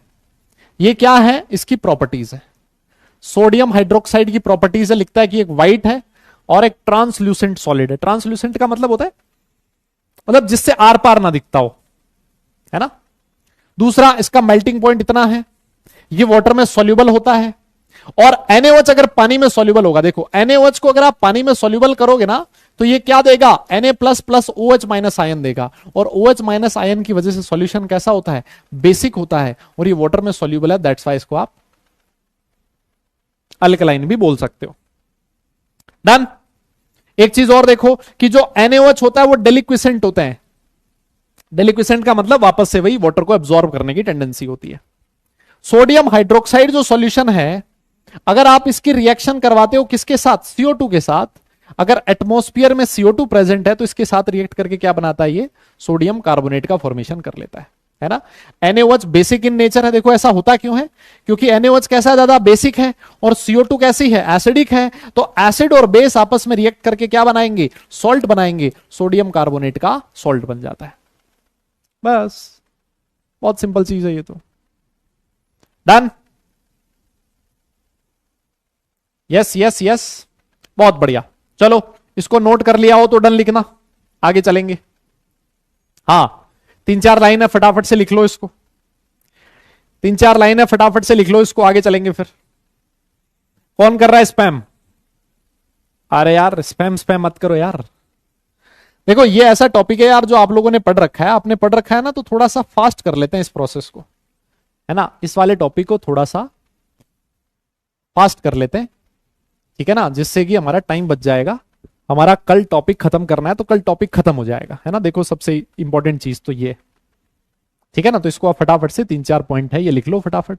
देखो अभी ये जो लास्ट वाला पॉइंट है ना, पूरी लाइन मत लिखो, इतना लिख लो कि CO2 के साथ रिएक्ट करके सोडियम कार्बोनेट बना लेता है ना। स्लाइड आपके पास रहेगी, स्लाइड आपके पास है तो उससे आप कभी भी पढ़ सकते हो, लेकिन ये पॉइंट शॉर्ट में आप लिख सकते हो इस तरह से। नोट्स इसी तरह से बनाए जाते हैं, ठीक है। हाँ चलो लिख लो कोई दिक्कत नहीं। Done.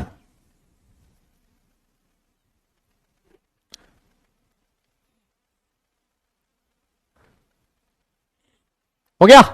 All right all right. अब इसके बाद इसके यूजेस, यूजेस तो मैं घर पे लिखने को दूंगा, ये तो तुम्हारा होमवर्क है ना। यूज तो तुम्हारा होमवर्क है। क्या कहां कहां यूज होता है, सोप बनाने में, पेपर बनाने में, सिल्क बनाने में और बहुत सारे केमिकल्स बनाने में, ठीक है। पेट्रोलियम को रिफाइन करने में यूज होता है, बहुत अच्छी बात है। प्योरिफिकेशन ऑफ बॉक्साइट, आगे बढ़ेंगे, बॉक्साइट क्या होता है ना, एल्यूमिनियम में आएगा, 12th क्लास में आएगा, उसकी रिफाइनिंग में यूज हो, प्योरिफिकेशन में यूज होता है। Preparation of fats and oils में यूज होता है, लेबोरेटरी रिएजेंट में यूज होता है। बहुत ज्यादा कुछ इसके यूजेस इंपॉर्टेंट है नहीं, है ना। देखो सीधी सी बात ये, ऐसा कोई मुझे यूज दिखा नहीं है जो बहुत ज्यादा इंपॉर्टेंट हो। इसको आप लोग ये वाले 2 पॉइंट भले ही थोड़ा सा हल्का सा बोल सकते हो कि क्या बता, इस पे क्वेश्चन पूछ सकता है, बाकी आज सच बहुत आसान है, ठीक है ना। तो इसको यूजेस को आप लोग लिखोगे कहां, होमवर्क में, ठीक है ना, ये आ जाएंगे आपका होमवर्क में। आइए हाँ, अरे बेटा मैं एक्स्ट्रा एक्स्ट्रा लेने की जरूरत ही नहीं है ना। अब देखो ये देखो बेकिंग सोडा आ गया, है ना, सोडियम हाइड्रोजन कार्बोनेट, ये भी तुम लोगों ने पढ़ रखा है पहले से, ये भी तुम लोगों ने पढ़ा है पहले से, है ना, ये भी तुम लोगों ने पढ़ रखा है। सबसे पहली चीज बेकिंग सोडा NaHCO3, इसको बेकिंग सोडा क्यों बोला जाता है, सबसे पहला तो क्वेश्चन ये आता है ना। हाँ, इसको बेकिंग सोडा क्यों बोला जाता है, देखो होता क्या है, ये जो सोडियम बाइकार्बोनेट है, अगर आप इसको हीट करो, है ना, तो क्या बनता है। देखो तुमने अब कहीं देखा है ना, केक वगैरह बनाना हो तो केक बनाने के लिए यूज किया जाता है, केक में थोड़ा सा क्या डाला जाता है, बेकिंग सोडा डाला जाता है ना, उसको फ्लफी बनाने के लिए, है ना, किसी के मुंह में पानी ना आने लग जाए, है ना ऐसा ना हो कि सर केक हो, ब्रेड बनाने में यूज होता है इसका, है ना, किसी भी चीज को थोड़ा सा फ्लफी बनाना हो, फुलाना हो, तो उसमें बेकिंग सोडा डाला जाता है ना। होता क्या है, बेकिंग सोडा को जब हीट करते हैं ना, तो मिलता है सोडियम कार्बोनेट और साथ में एक गैस रिलीज होती है H2O प्लस CO2, ये CO2 गैस रिलीज होती है। जैसे मान लो केक में आपने डाला बेकिंग सोडा, तो उसमें से रिलीज होगी CO2 गैस, और जब ये CO2 गैस रिलीज होगी, सोच के देखो, उसमें से केक में से CO2 बाहर आ रही है, बाहर जब आएगी तो आपका जो केक है उसमें पोर्स क्रिएट हो जाएंगे, क्या क्रिएट हो जाएंगे, पोर्स क्रिएट हो जाएंगे, और उन्हीं पोर्स की वजह से जो आपका केक है वो थोड़ा सा फूल जाएगा, फ्लफी बन जाएगा। अरे बोलो ना, हाँ अब तुम ये मत बताओ मुझे कि कहां कहां यूज होता है, बताओ, हद है मतलब। कोई कह रहा है ये बनाने में, अरे हाँ भाई कहीं पर भी यूज होता है, हो सकता है, हद है मतलब।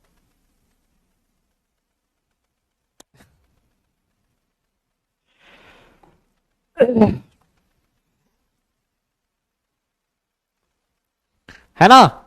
यस, ये वाला पॉइंट समझ में आया क्या? ये वाला पॉइंट समझ में आया? यस, बहुत बढ़िया। अब ये बनता कैसे है सर? बेकिंग सोडा बनता कैसे? देखो इसने क्या लिखा, आपके पास सोडियम कार्बोनेट है ना? सोडियम कार्बोनेट है, इसमें से आप CO2 गैस पास करो तो आपको क्या मिलेगा? NaHCO3 मिल जाएगा। सोडियम बाइकार्बोनेट के crystalline powder of sodium hydrogen carbonate, इसके क्रिस्टल आपको अलग से मिल जाएंगे। ये बनाने का तरीका है ना? ये रिएक्शन तो अभी थोड़ी देर पहले हमने पढ़ी थी ना। सोडियम बाइकार्बोनेट को जब हीट किया जाता है तो sodium carbonate plus CO2 plus H2O बनता है ना? और अगर आपने Na2CO3 लिया उसको वाटर के साथ, उसमें से CO2 गैस पास करी तो सोडियम बाइकार्बोनेट बन जाएगा। सीधा सा यही रीजन। ये रिएक्शन हम लोग पहले पढ़ चुके हैं। ये वाला जो आपका NaHCO3 होता है ना, ये माइल्ड एंटीसेप्टिक होता है, स्किन इंफेक्शन में इसको यूज किया जाता है। और इसके यूज पे जेई में क्वेश्चन पूछा जा चुका है कि ये कहां यूज होता है? फायर एक्सटिंग्विशर्स में यूज होता है। कहां यूज होता है? फायर एक्सटिंग्विशर्स में यूज होता है। अच्छा, अब मुझे एक बात बताओ सर, आपको तो केक बनाना आता होगा। नहीं भाई, मुझे कुछ नहीं बनाना, मुझे चाय बनानी भी नहीं आती, है ना? अब एक बात बताओ, बेकिंग सोडा तो मैंने बता दिया, बेकिंग पाउडर क्या होता है? हाँ जी, बेकिंग पाउडर क्या होता है बताओ? बेकिंग पाउडर क्या होता है? दोनों में डिफरेंस पता है क्या आप लोगों को? बोलो बोलो बोलो बोलो। बेकिंग पाउडर कौन बताएगा? अरे बोलो, कौन बताएगा? What is baking powder?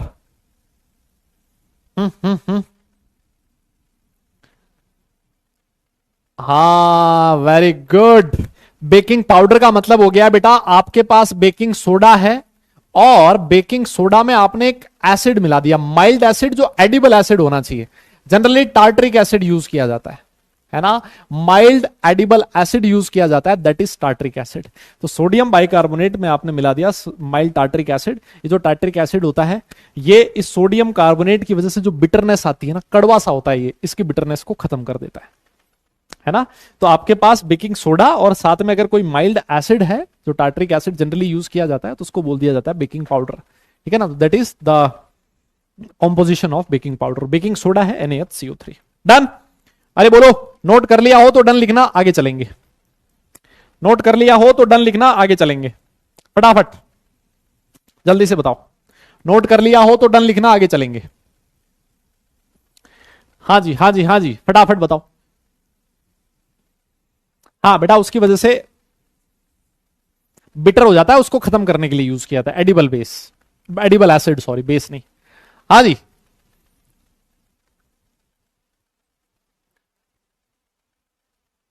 अरे बोलो ना। ये तो लिख लिया होगा, छोटा सा पॉइंट है ये तो। 2 पॉइंट लिखे हैं इसमें, 2 छोटे छोटे रिएक्शन लिखिए बस। इसको स्किप कर सकते हैं क्या बेटा? स्किप कर सकते हो अपने रिस्क पे, है ना? कल को अगर जेई में क्वेश्चन आ गया तो मुझे मत बोलना, मुझे गाली मत देना कि सर हमने स्किप कर दिया था। मैं नहीं बोल रहा हूं कुछ भी स्किप करने को। सोच के देखो, स्किप करना होता तो मैं लिख के क्यों लाता यहाँ, है ना? हाँ, कुछ स्किप नहीं करना है। आइए आइए, फिर देखो आपके सामने कुछ क्वेश्चंस लिख देते हैं। पहला क्वेश्चन 2023 में पूछा गया। देखो 10 अप्रैल को यह क्वेश्चन पूछा गया था कि number of water molecules in washing soda and soda ash respectively. इस क्वेश्चन का पोल देने जा रहा हूं। अरे ढंग से देख लो, इधर स्क्रीन पे तुम्हारे सामने मैं कह रहा था तुमसे कि सीधा सीधा क्वेश्चन पूछा जाता है, फॉर्मूले पे क्वेश्चन बन जाता है, फॉर्मूले पे क्वेश्चन बन जाता है। पोल तुम्हारी सामने है। हाँ जी, पोल तुम्हारी स्क्रीन पर है। देखो कितना सिंपल क्वेश्चन, कितना आसान क्वेश्चन है जिसको जेई ने पूछ लिया। इसीलिए मैं कहता हूं कि जेई का कोई भरोसा नहीं है भाई, कोई सा भी क्वेश्चन पूछ सकता है, किसी भी छोटी सी लाइन से क्वेश्चन उठा के बन सकता है ना? तो किसी भी चीज को स्किप मत करो, मैं तो यही कहूंगा, है ना? स्किप नहीं करोगे ना तो छोटे छोटे क्वेश्चन भी हो सकता है तुम लोग सॉल्व कर दो। ये वो क्वेश्चन है जिसको 5 सेकंड में आप सॉल्व कर सकते हो। 5 सेकंड में 4 नंबर दे सकता है ये, अगर आप लोगों ने इस चीज को रिवाइज कर रखा है तो। ज्यादा रिवीजन की जरूरत भी नहीं पड़ती, है ना? क्योंकि ये 10th क्लास में भी पढ़ा हुआ आप लोगों ने। बहुत ही आसान सा टॉपिक है, बहुत छोटा सा टॉपिक है। यस यस यस, आ जाओ आ जाओ। कितने बच्चे देखते हैं सही जवाब देते हैं? हम्म, होने वाला पोल खत्म, बहुत बढ़िया। और पोल का रिजल्ट आप लोगों की स्क्रीन पर ये रहा। 100% मैं एक्सेप्ट कर रहा हूं, लेकिन सिर्फ 62%। हे भगवान, हे भगवान, हे भगवान, क्या होगा तुम्हारा? विवेक शब्द ठाकुर दिव्य स्वरूप अतुल्य और तन्मय। अरे मुन्ना, ऐसे मेरे पढ़ाने में क्या कमी रह गई थी जो तुम बताओ? ये पहला ऑप्शन कैसे आ गया यार? सोडा ऐश जो होता है, अरे भाई तुम लोग बात को ढंग से सुनते नहीं हो। सोडा ऐश जो होता है, देखो ये लिखा हुआ। अरे मुन्ना देख, ये लिखा हुआ, this is soda ash. White colour का पाउडर होता है जिसमें कोई भी वाटर का मॉलिक्यूल प्रेजेंट नहीं होता। यार कैसी बात कर रहे हो तुम? हैं? क्या कमी रह गई थी मेरी परवरिश में? मतलब अभी तो परवरिश नहीं, पढ़ाई में क्या कमी रह गई थी मेरी? सीधा सीधा फॉर्मूला तुम लोगों ने गलत कर दिया। बहुत ही गलत बात, बहुत ही गलत बात। आइए अगला क्वेश्चन। ये 2022 में क्वेश्चन पूछा गया है। Which of the following compounds is used as a chemical in certain type of fire extinguishers? Certain type of fire extinguishers में किसका यूज किया जाता है? फिर से एक बार फिर से मैं पोल दे रहा हूं इधर देख लो, एक बार फिर से मैं पोल दे रहा हूं, तुम्हारी स्क्रीन पर है। ये अभी थोड़ी देर पहले ही बताया मैंने, पोल तुम्हारी स्क्रीन पर। हाँ, पोल तुम्हारी स्क्रीन पर है।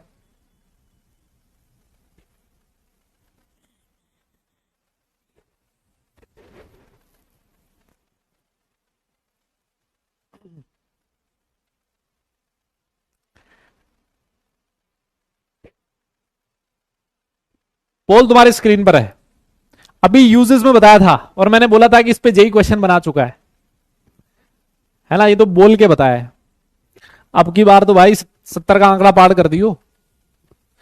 अब की बार 70 से कम मत रह जाना बे। हाँ, नहीं यार, 90 100 होना चाहिए अब की बार। तो मैं 100 के साथ एक सेल्फी लेना चाहता हूं। मेरी दिली तमन्ना है ये, है ना? ये मेरी दिली तमन्ना है कि कभी तुम लोग रिप्लाई करो और उसमें 100 आए इधर, और 100 के साथ मैं एक सेल्फी लूं, है ना, एक फोटो लूं। और जो मैं हमेशा याद रखूं कि एक बार मैंने पोल दिया था और उस पोल का जो रिप्लाई था वो 100% था, है ना? उस दिन मेरी इच्छा, कई सारी इच्छाएं पूरी हो जाएगी। हाँ जी, तो भाई ये तो क्या ही बताना यार, अभी थोड़ी देर पहले बताया था बेकिंग सोडा। और रिजल्ट देख लेते हैं क्या है। 82% है, बहुत अच्छी बात है। चलो, एसडी देवांश, अक्षित, और फिर उसके बाद है शब्द, और फिर उसके बाद सुबर्णो। बहुत बढ़िया, इसमें बताने की जरूरत नहीं, अभी यूजेस में लिखा ही था, है ना? आइए एक और क्वेश्चन करते हैं।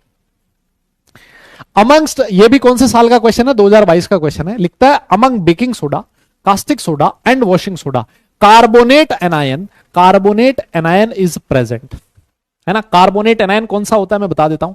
कार्बोनेट एनायन होता है CO3 2-। तो ये लिखता है कि बेकिंग सोडा, कास्टिक सोडा और वॉशिंग सोडा, इन तीनों में से कार्बोनेट आयन जो है वो किसमें प्रेजेंट है?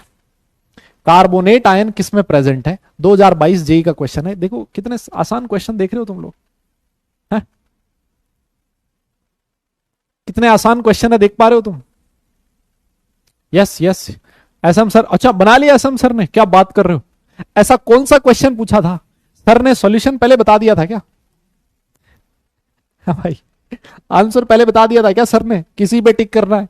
100% आने के चांस तभी है यार, है? वरना तो मुश्किल है, तुम्हारी शक्ल देख के तो यही लग रहा है। हाँ आओ देखें,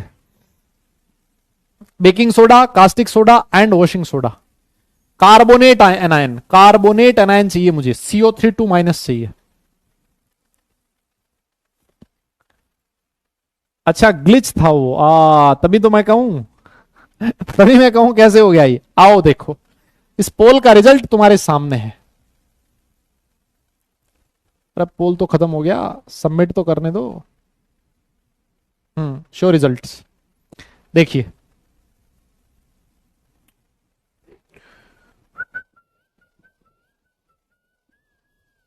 देख रहे हो तुम? बताओ क्या करें अब तुम्हारा?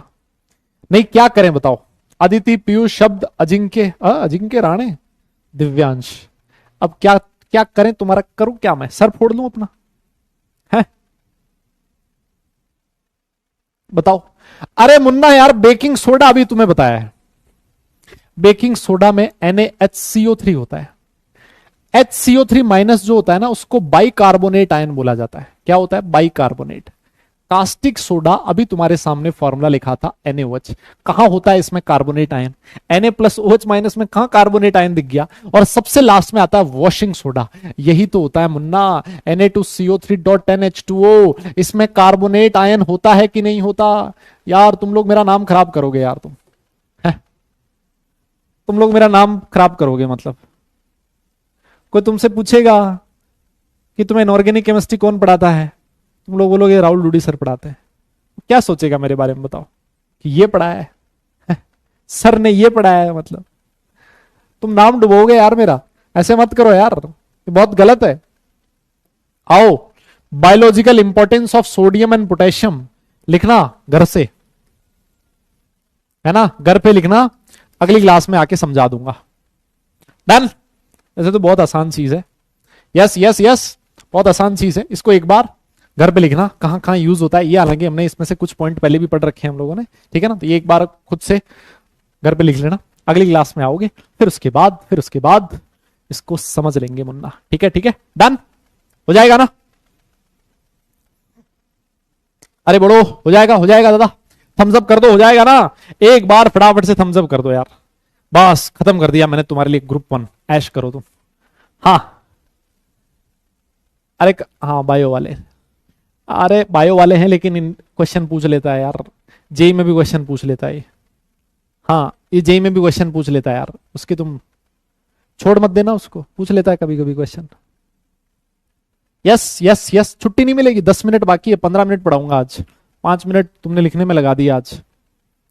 आ जाओ फिर, आइए ग्रुप 2 एलिमेंट्स। और मैं देखो एक बात बता दूं तुम्हें, अगर तुमने ग्रुप 1 एलिमेंट पढ़ लिया ना ईमानदारी से, ग्रुप 2 एलिमेंट तुम ऐसे निपटा दोगे, ऐसे ऐसे, मेरी गारंटी है। सारे के सारे टॉपिक वही है जो तुम लोगों ने ग्रुप 1 में पढ़े। अगर विश्वास ना हो तो देखो मैं बता देता हूं, जल्दी से बताओ चलो। ग्रुप 2 में कौन कौन से एलिमेंट होते हैं? वो एलिमेंट होते हैं बेटा मांगे, कन्या सुंदर और बाप राजी, ये वाले एलिमेंट्स होते हैं, सारी दुनिया जानती है। यस, ये जो रेडियम होता है ये रेडियो एक्टिव होता है। इन एलिमेंट्स का जनरल इलेक्ट्रॉनिक कॉन्फ़िगरेशन मैं आपको पहले ही बता चुका हूं, नोबल गैस NH2 होता है कि नहीं होता? इनके वैलेंस शेल में कितने इलेक्ट्रॉन्स होते हैं? वैलेंस इलेक्ट्रॉन्स इनके पास होते हैं 2, होते हैं कि नहीं होते? और इनके पास 2 इलेक्ट्रॉन प्रेजेंट है, इसका मतलब इनकी टेंडेंसी क्या होती है? 2 इलेक्ट्रॉन लूज करने की होती है, और 2 इलेक्ट्रॉन लूज करेगा तो यहां पर जो एलिमेंट आएगा M, उसकी ऑक्सीडेशन स्टेट कितनी होगी बताओ जल्दी से? उसकी ऑक्सीडेशन स्टेट कितनी होगी? +2 होगी कि नहीं होगी? दादा बोलना, +2 होगी कि नहीं होगी? तो ये क्या करते हैं? डाईवैलेंट कैटायन बनाने की टेंडेंसी रखते हैं। ऐसा अगर आपको कहीं पर लिखा हुआ मिले ना तो घबरा मत जाना, ये क्या करते हैं दादा? डाईवैलेंट कैटायन बनाते। देखो कैटायन पे 2+ चार्ज है ना, तो इसको बोला है 2+, डाईवैलेंट। Yes yes. अच्छा, अगर मैं इसमें से बेरिलियम को छोड़ दूं, तो बाकी सारे जो एलिमेंट्स होते हैं उनको क्या कहा जाता है? अल्कलाइन अर्थ मेटल्स कहा जाता है। क्या कहा जाता है? अल्कलाइन अर्थ मेटल्स कहा जाता है। और अल्कलाइन अर्थ मेटल क्यों कहा जाता है, इसका रीजन हम लोग पढ़ चुके हैं कि इनके oxides and hydroxides are alkaline in nature and they are found in earth crust. वो कहां मिलते हैं? अर्थ की क्रस्ट में मिलते हैं oxides, that's why these are known as alkaline earth metals. Beryllium जो है उसको अल्कलाइन अर्थ मेटल कंसिडर नहीं किया जाता। क्यों? बिकॉज बेरिलियम का जो ऑक्साइड है और बेरिलियम का जो हाइड्रोक्साइड है, they are amphoteric in nature. ये कैसे होते हैं?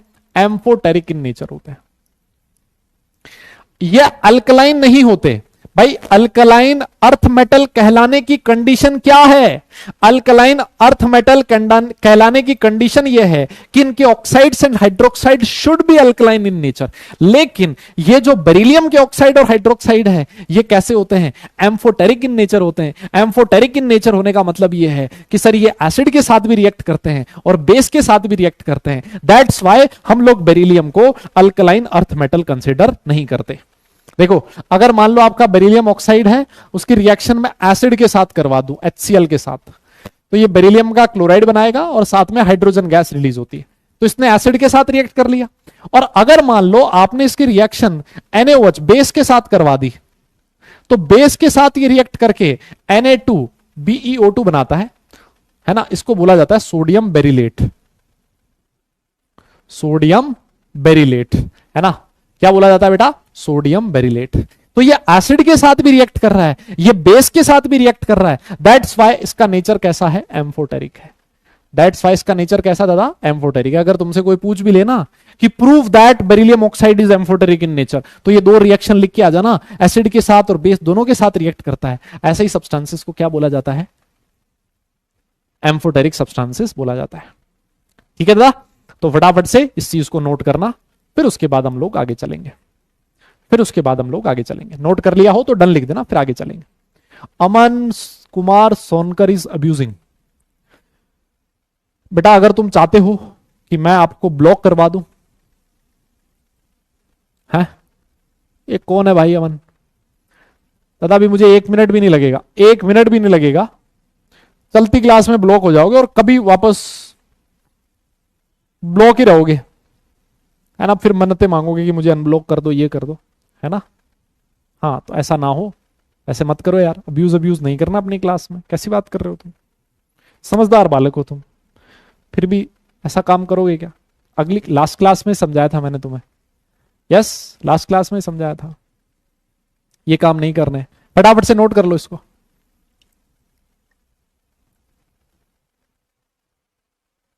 हो गया, डन। हाँ छोड़ो छोड़ो, अब अगर मुझे अगर स्क्रीन पे दिखा कि वो कुछ फालतू लिख रहा है, फटाक से मैं ब्लॉक करवा दूंगा। बैच मैनेजर का नंबर है मेरे पास, सीधे एक छोटा सा मैसेज ही करना है मुझे, ठीक है। हाँ आइए चलो फिर आगे चलते हैं। अब इसके बाद हम लोग सबसे पहले इसकी कुछ प्रॉपर्टीज के बारे में देख लेते हैं। सबसे पहली प्रॉपर्टी है इलेक्ट्रॉनिक प्रॉपर्टीज, और दादा इलेक्ट्रॉनिक प्रॉपर्टीज में सबसे पहले है इलेक्ट्रॉनिक कॉन्फ़िगरेशन। मुझे बताने की जरूरत नहीं है कि इलेक्ट्रॉनिक कॉन्फ़िगरेशन इनका नोबल गैस NH2 होता है। बताओ कुछ कहने की जरूरत है क्या इसमें, ये तो हमने पढ़ लिया है। Yes yes yes, done. सबसे पहली property electronic configuration. Electronic configuration तुम्हें पता है, आगे चल रहा हूं मैं। अगली properties atomic and ionic radius. बताइए क्या होगा, बताइए क्या होगा। डाउन द ग्रुप जाने पर क्या होगा, इंक्रीज करेगी कि नहीं करेगी, इंक्रीजेस डाउन द ग्रुप। फटाफट से बता दो क्या ये पॉइंट सही लिखा है। डाउन द ग्रुप जाने पर एटॉमिक और आयोनिक रेडियस इंक्रीज करती है कि नहीं करती, बताओ। जैसे अगर मान लो एटॉमिक रेडियस का ऑर्डर पूछूं, बेटा मांगे कन्या सुंदर बाप राजी, ये वाला ऑर्डर होगा कि नहीं होगा एटॉमिक रेडियस का, ईमानदारी से बता दो। यस, अगर मान लो यही रीजन, यही तुमसे ऑर्डर पूछे किसका, आयोनिक रेडियस का, तो क्या ये वाला ऑर्डर होगा, क्या आयोनिक रेडियस का ऑर्डर क्या यही होगा, क्या डाउन द ग्रुप जाने पर बढ़ेगी क्या, बिल्कुल बढ़ेगी। क्या दिक्कत है इसमें। यस, अब तो मुझे एक बात और बता दो, किसकी रेडियस बड़ी होगी, ग्रुप 1 और ग्रुप 2 एलिमेंट्स में से किसकी रेडियस बड़ी होगी, जल्दी से बताओ। एक आपके एक पर्टिकुलर पीरियड में ग्रुप 1 और ग्रुप 2 इनमें से किसका रेडियस बड़ा होगा इन अ पर्टिकुलर पीरियड, जल्दी बताइए। एक पर्टिकुलर पीरियड में ग्रुप 1 और ग्रुप 2 में से किसका रेडियस बड़ा होगा, जल्दी से बता दो। जल्दी से बताओ, fast fast fast. Atomic properties तो हमें खत्म करनी है आज किसी भी हालत में। किसका बड़ा होगा, अरे बहुत सिंपल है सर, लेफ्ट टू राइट जाने पर रेडियस छोटा होता है सर, है ना। तो सर ग्रुप 1 यहां आता है, ग्रुप 2 यहां आता है, तो ग्रुप 2 की रेडियस ग्रुप 1 के कंपैरिजन में छोटी होगी सर, बस खत्म।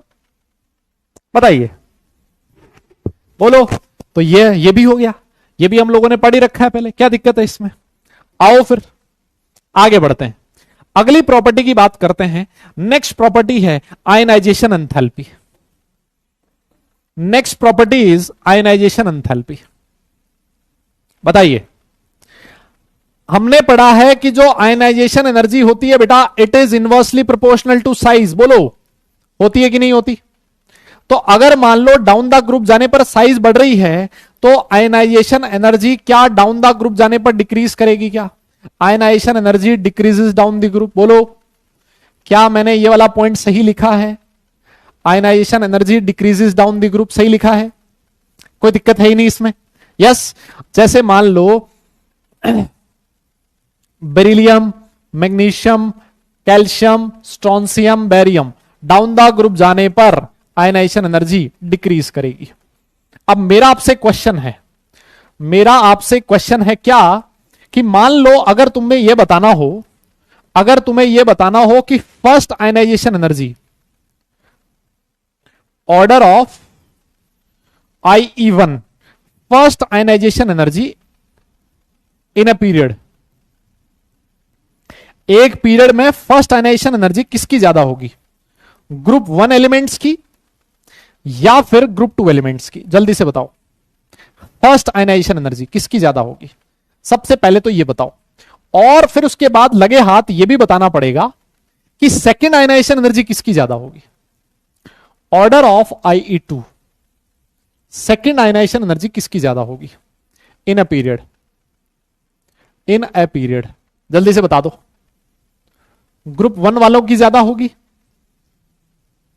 या फिर ग्रुप 2 एलिमेंट्स की ज्यादा होगी? जल्दी से बताओ किसकी ज्यादा होगी? अरे भाई सीधा सा दिख रहा है, देखो सर, जो ग्रुप 1 एलिमेंट्स हैं, ग्रुप 1 एलिमेंट्स का इलेक्ट्रॉनिक कॉन्फ़िगरेशन होता है NS1, ग्रुप 2 का इलेक्ट्रॉनिक कॉन्फ़िगरेशन है NS2। सर S में 2 इलेक्ट्रॉन है, सर साइज छोटा है, 2 इलेक्ट्रॉन है, तो यहां से सर इलेक्ट्रॉन निकालना मुश्किल है, इसी वजह से फर्स्ट आयनाइजेशन एनर्जी ग्रुप 2 की ज्यादा होगी, कोई दिक्कत नहीं है। लेकिन अगर मान लो सेकेंड आयनाइजेशन एनर्जी का ऑर्डर पूछे, देखो फर्स्ट इलेक्ट्रॉन आपने निकाल दिया, सेकेंड आयनाइजेशन एनर्जी का मतलब एक इलेक्ट्रॉन निकाल चुके हो, दूसरा इलेक्ट्रॉन निकालना कहां से मुश्किल है, तो फर्स्ट इलेक्ट्रॉन निकालने के बाद इसका कॉन्फ़िगरेशन ये बच गया, और इसमें से फर्स्ट इलेक्ट्रॉन निकालने के बाद कॉन्फ़िगरेशन क्या बचा, नोबल गैस NS1। तो सर एक इलेक्ट्रॉन निकालने के बाद यहां पर जो कॉन्फ़िगरेशन मिल रहा है सर वो नोबल गैस कॉन्फ़िगरेशन मिल रहा है, और नोबल गैस कॉन्फ़िगरेशन है, इसका मतलब फुली फिल्ड कॉन्फ़िगरेशन है, तो सर ये वाला कॉन्फ़िगरेशन हाईली स्टेबल है। सर पहला इलेक्ट्रॉन निकालना ग्रुप 2 एलिमेंट्स में से मुश्किल है, लेकिन सेकंड इलेक्ट्रॉन निकालना ग्रुप 1 एलिमेंट्स में से मुश्किल है। यस, ये वाला पॉइंट समझ में आ गया है तो डन लिखना, फिर आगे चलेंगे, है ना। ये वाले पॉइंट तो हम लोग बहुत लिख चुके हैं, ऐसे क्वेश्चन तो हम लोगों ने second ionisation energy, third ionisation energy, ऐसे खूब सारे क्वेश्चंस पीरियोडिक क्लासिफिकेशन में किए हैं। बहुत ही आसान सा क्वेश्चन है, बताइए जल्दी बताइए, क्या ये चीज समझ में आ गई आप लोगों को? सूडो नोबल गैस कॉन्फ़िगरेशन नहीं बेटा, नोबल गैस कॉन्फ़िगरेशन है ये। अगर नोट कर लो तो डन लिखना, आगे चलेंगे फिर। डन, बहुत बढ़िया, very good very good very good. आगे चलिए और अगली प्रॉपर्टी की हम लोग बात करते हैं जिसका नाम है hydration enthalpy. Next property is hydration enthalpy. बेटा 2-4 मिनट और लूंगा आप लोगों के, है ना, तुम लोग पढ़ने लिखने वाले लोग हो यार, ऐसे क्या कर रहे हो, 2-4 मिनट लूंगा, ज्यादा टाइम नहीं लेंगे। डन, हाँ आइए, हाइड्रेशन एंथैल्पी देखो हम लोगों ने पढ़ा था हाइड्रेशन एंथैल्पी, है ना, डेल्टा एच हाइड्रेशन। हम लोगों ने एक चीज पढ़ी थी, क्या हम लोगों ने यह पढ़ा था कि सर हाइड्रेशन एंथैल्पी जो होती है it is directly proportional to charge, it is directly proportional to charge and it is inversely proportional to size. बताओ पढ़ा था कि नहीं पढ़ा था? ये वाला पॉइंट हम लोगों ने पढ़ा हुआ है ना? यस। तो अब अगर मान लो जब मैं डाउन द ग्रुप जा रहा हूं, डाउन द ग्रुप जाने पर साइज बढ़ रही है, तो साइज बढ़ेगी तो हाइड्रेशन एंथैल्पी डिक्रीज करेगी, सही है क्या? Hydration enthalpy decreases down the group. बताइए क्या ये वाला पॉइंट सही है? तो अगर आपसे कोई ऑर्डर पूछ ले, बेटा मांगे कन्या सुंदर और बाप राजी, राजी को छोड़ दो, है ना, क्योंकि वो रेडियो एक्टिव है। आपसे अगर hydration enthalpy delta H hydration का ऑर्डर पूछ ले तो आप लोग बोलोगे सर डाउन द ग्रुप जाने पर हाइड्रेशन एंथैल्पी डिक्रीज करेगा। क्या करेगा? डिक्रीज करेगा। क्या ये बात सही? अब तुम तो मुझे एक बात बता दो, ग्रुप 1 और ग्रुप 2 एलिमेंट्स, है ना, order of hydration enthalpy, group 1 और ग्रुप 2 में से किसकी हाइड्रेशन एंथैल्पी ज्यादा होगी? ये वाला ऑर्डर बताओ जल्दी से। ग्रुप 1 एलिमेंट्स या फिर ग्रुप 2 एलिमेंट्स, किसकी हाइड्रेशन एंथैल्पी ज्यादा होगी? और ये हम लोग कंपैरिजन कर रहे हैं इन अ पीरियड, है ना, एक पर्टिकुलर पीरियड में, एक पीरियड में हमसे पूछा है। बताओ देखें किसकी हाइड्रेशन एंथैल्पी ज्यादा होगी, जल्दी से बताओ, कौन बताएगा किसकी ज्यादा होगी? अरे बहुत आसान है सर, ग्रुप टू एलिमेंट की साइज भी छोटी होती है और ग्रुप टू एलिमेंट पे चार्ज भी ज्यादा होता है। अरे भाई ग्रुप वन वाले एलिमेंट्स पे चार्ज होता है +1 और ग्रुप टू वालों पे चार्ज होता है +2, तो सर चार्ज जितना ज्यादा हाइड्रेशन एंथैल्पी उतनी ही ज्यादा होगी। बताओ क्या दिक्कत है इसमें, बोलिए कुछ परेशानी है क्या? सर ये तो बहुत सिंपल है, बताओ बताओ, है कि नहीं? अरे बोलो ना, क्लियर है क्लियर है क्लियर है, डन डन डन, बहुत बढ़िया, very good very good very good. तो देखो यही चीज लिखी है यहां पर भी, यहां पर एक पॉइंट लिखा हुआ है कि ग्रुप 1 और ग्रुप 2 के जो एलिमेंट्स होते हैं उनकी हाइड्रेशन एंथैल्पी बहुत ज्यादा होती है, इसी वजह से इन एलिमेंट्स के जो सॉल्ट्स होते हैं ना वो बहुत ज्यादा हाइड्रेटेड होते हैं। देख लो मैग्नीशियम का जो क्लोराइड है उसके साथ 6 वाटर के मॉलिक्यूल प्रेजेंट होते हैं, कैल्शियम का जो क्लोराइड है उसके साथ भी 6 वाटर के मॉलिक्यूल्स प्रेजेंट होते हैं, लेकिन आपके जो सोडियम और पोटेशियम के क्लोराइड हैं वो हाइड्रेट का फॉर्मेशन नहीं करते, बिकॉज ग्रुप 1 एलिमेंट्स की हाइड्रेशन एनर्जी कम होती है ग्रुप 2 एलिमेंट्स के कंपैरिजन में। दैट्स व्हाई ग्रुप 2 एलिमेंट्स के सॉल्ट्स ज्यादा हाइड्रेटेड होते हैं as compare to group 1 elements. Yes done. कोई कह रहा सर आयनाइजेशन एनर्जी में गलती है, क्या गलती है भाई? Ionisation energy decreases down the group, down the group decrease कर रही है, फर्स्ट आयनाइजेशन एनर्जी ग्रुप 2 की ज्यादा, सेकंड आयनाइजेशन एनर्जी ग्रुप, क्या गलती है? क्या गलती है मुन्ना? सही लग रहा है मुझे तो, क्या गलती है बताओ देखें, क्या गलती है भाई? हाँ हाँ सही तो है, बताओ। चलो 2-3 क्वेश्चन होमवर्क दे रहा हूं मैं तुम्हें, है ना, 1-2 क्वेश्चन दे देते हैं होमवर्क ना, अगली क्लास में डिस्कस कर लेंगे, है ना। देखो ये वाला क्वेश्चन है, इसको आप लोग घर से करना, ठीक है। और एक ये वाला क्वेश्चन है, इसको आप लोग घर से करना, ये वाला क्वेश्चन होमवर्क है।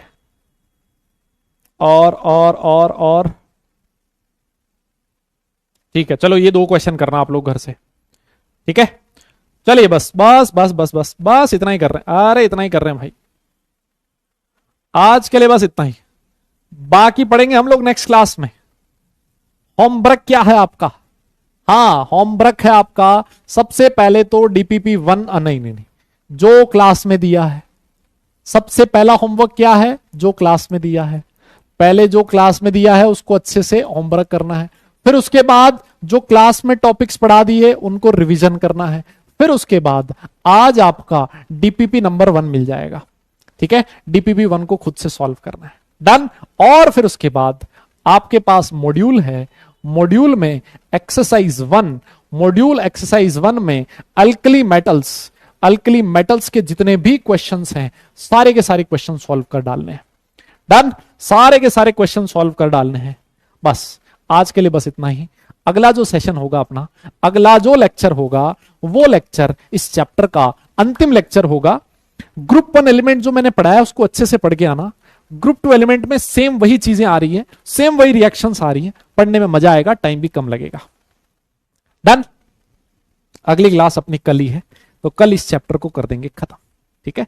थैंक यू सो मच, आप सब लोग आए और मेरे साथ एक बहुत ही आसान सा, बहुत इंटरेस्टिंग, बहुत छोटा सा चैप्टर आप लोगों ने पढ़ा, आप उसके लिए बधाई के पात्र हैं, ठीक है।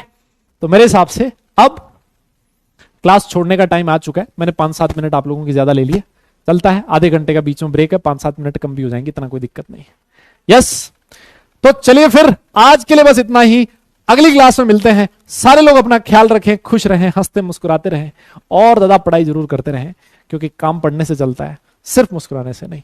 नेक्स्ट क्लास में मिलते हैं, तब तक tata bye bye, love you all.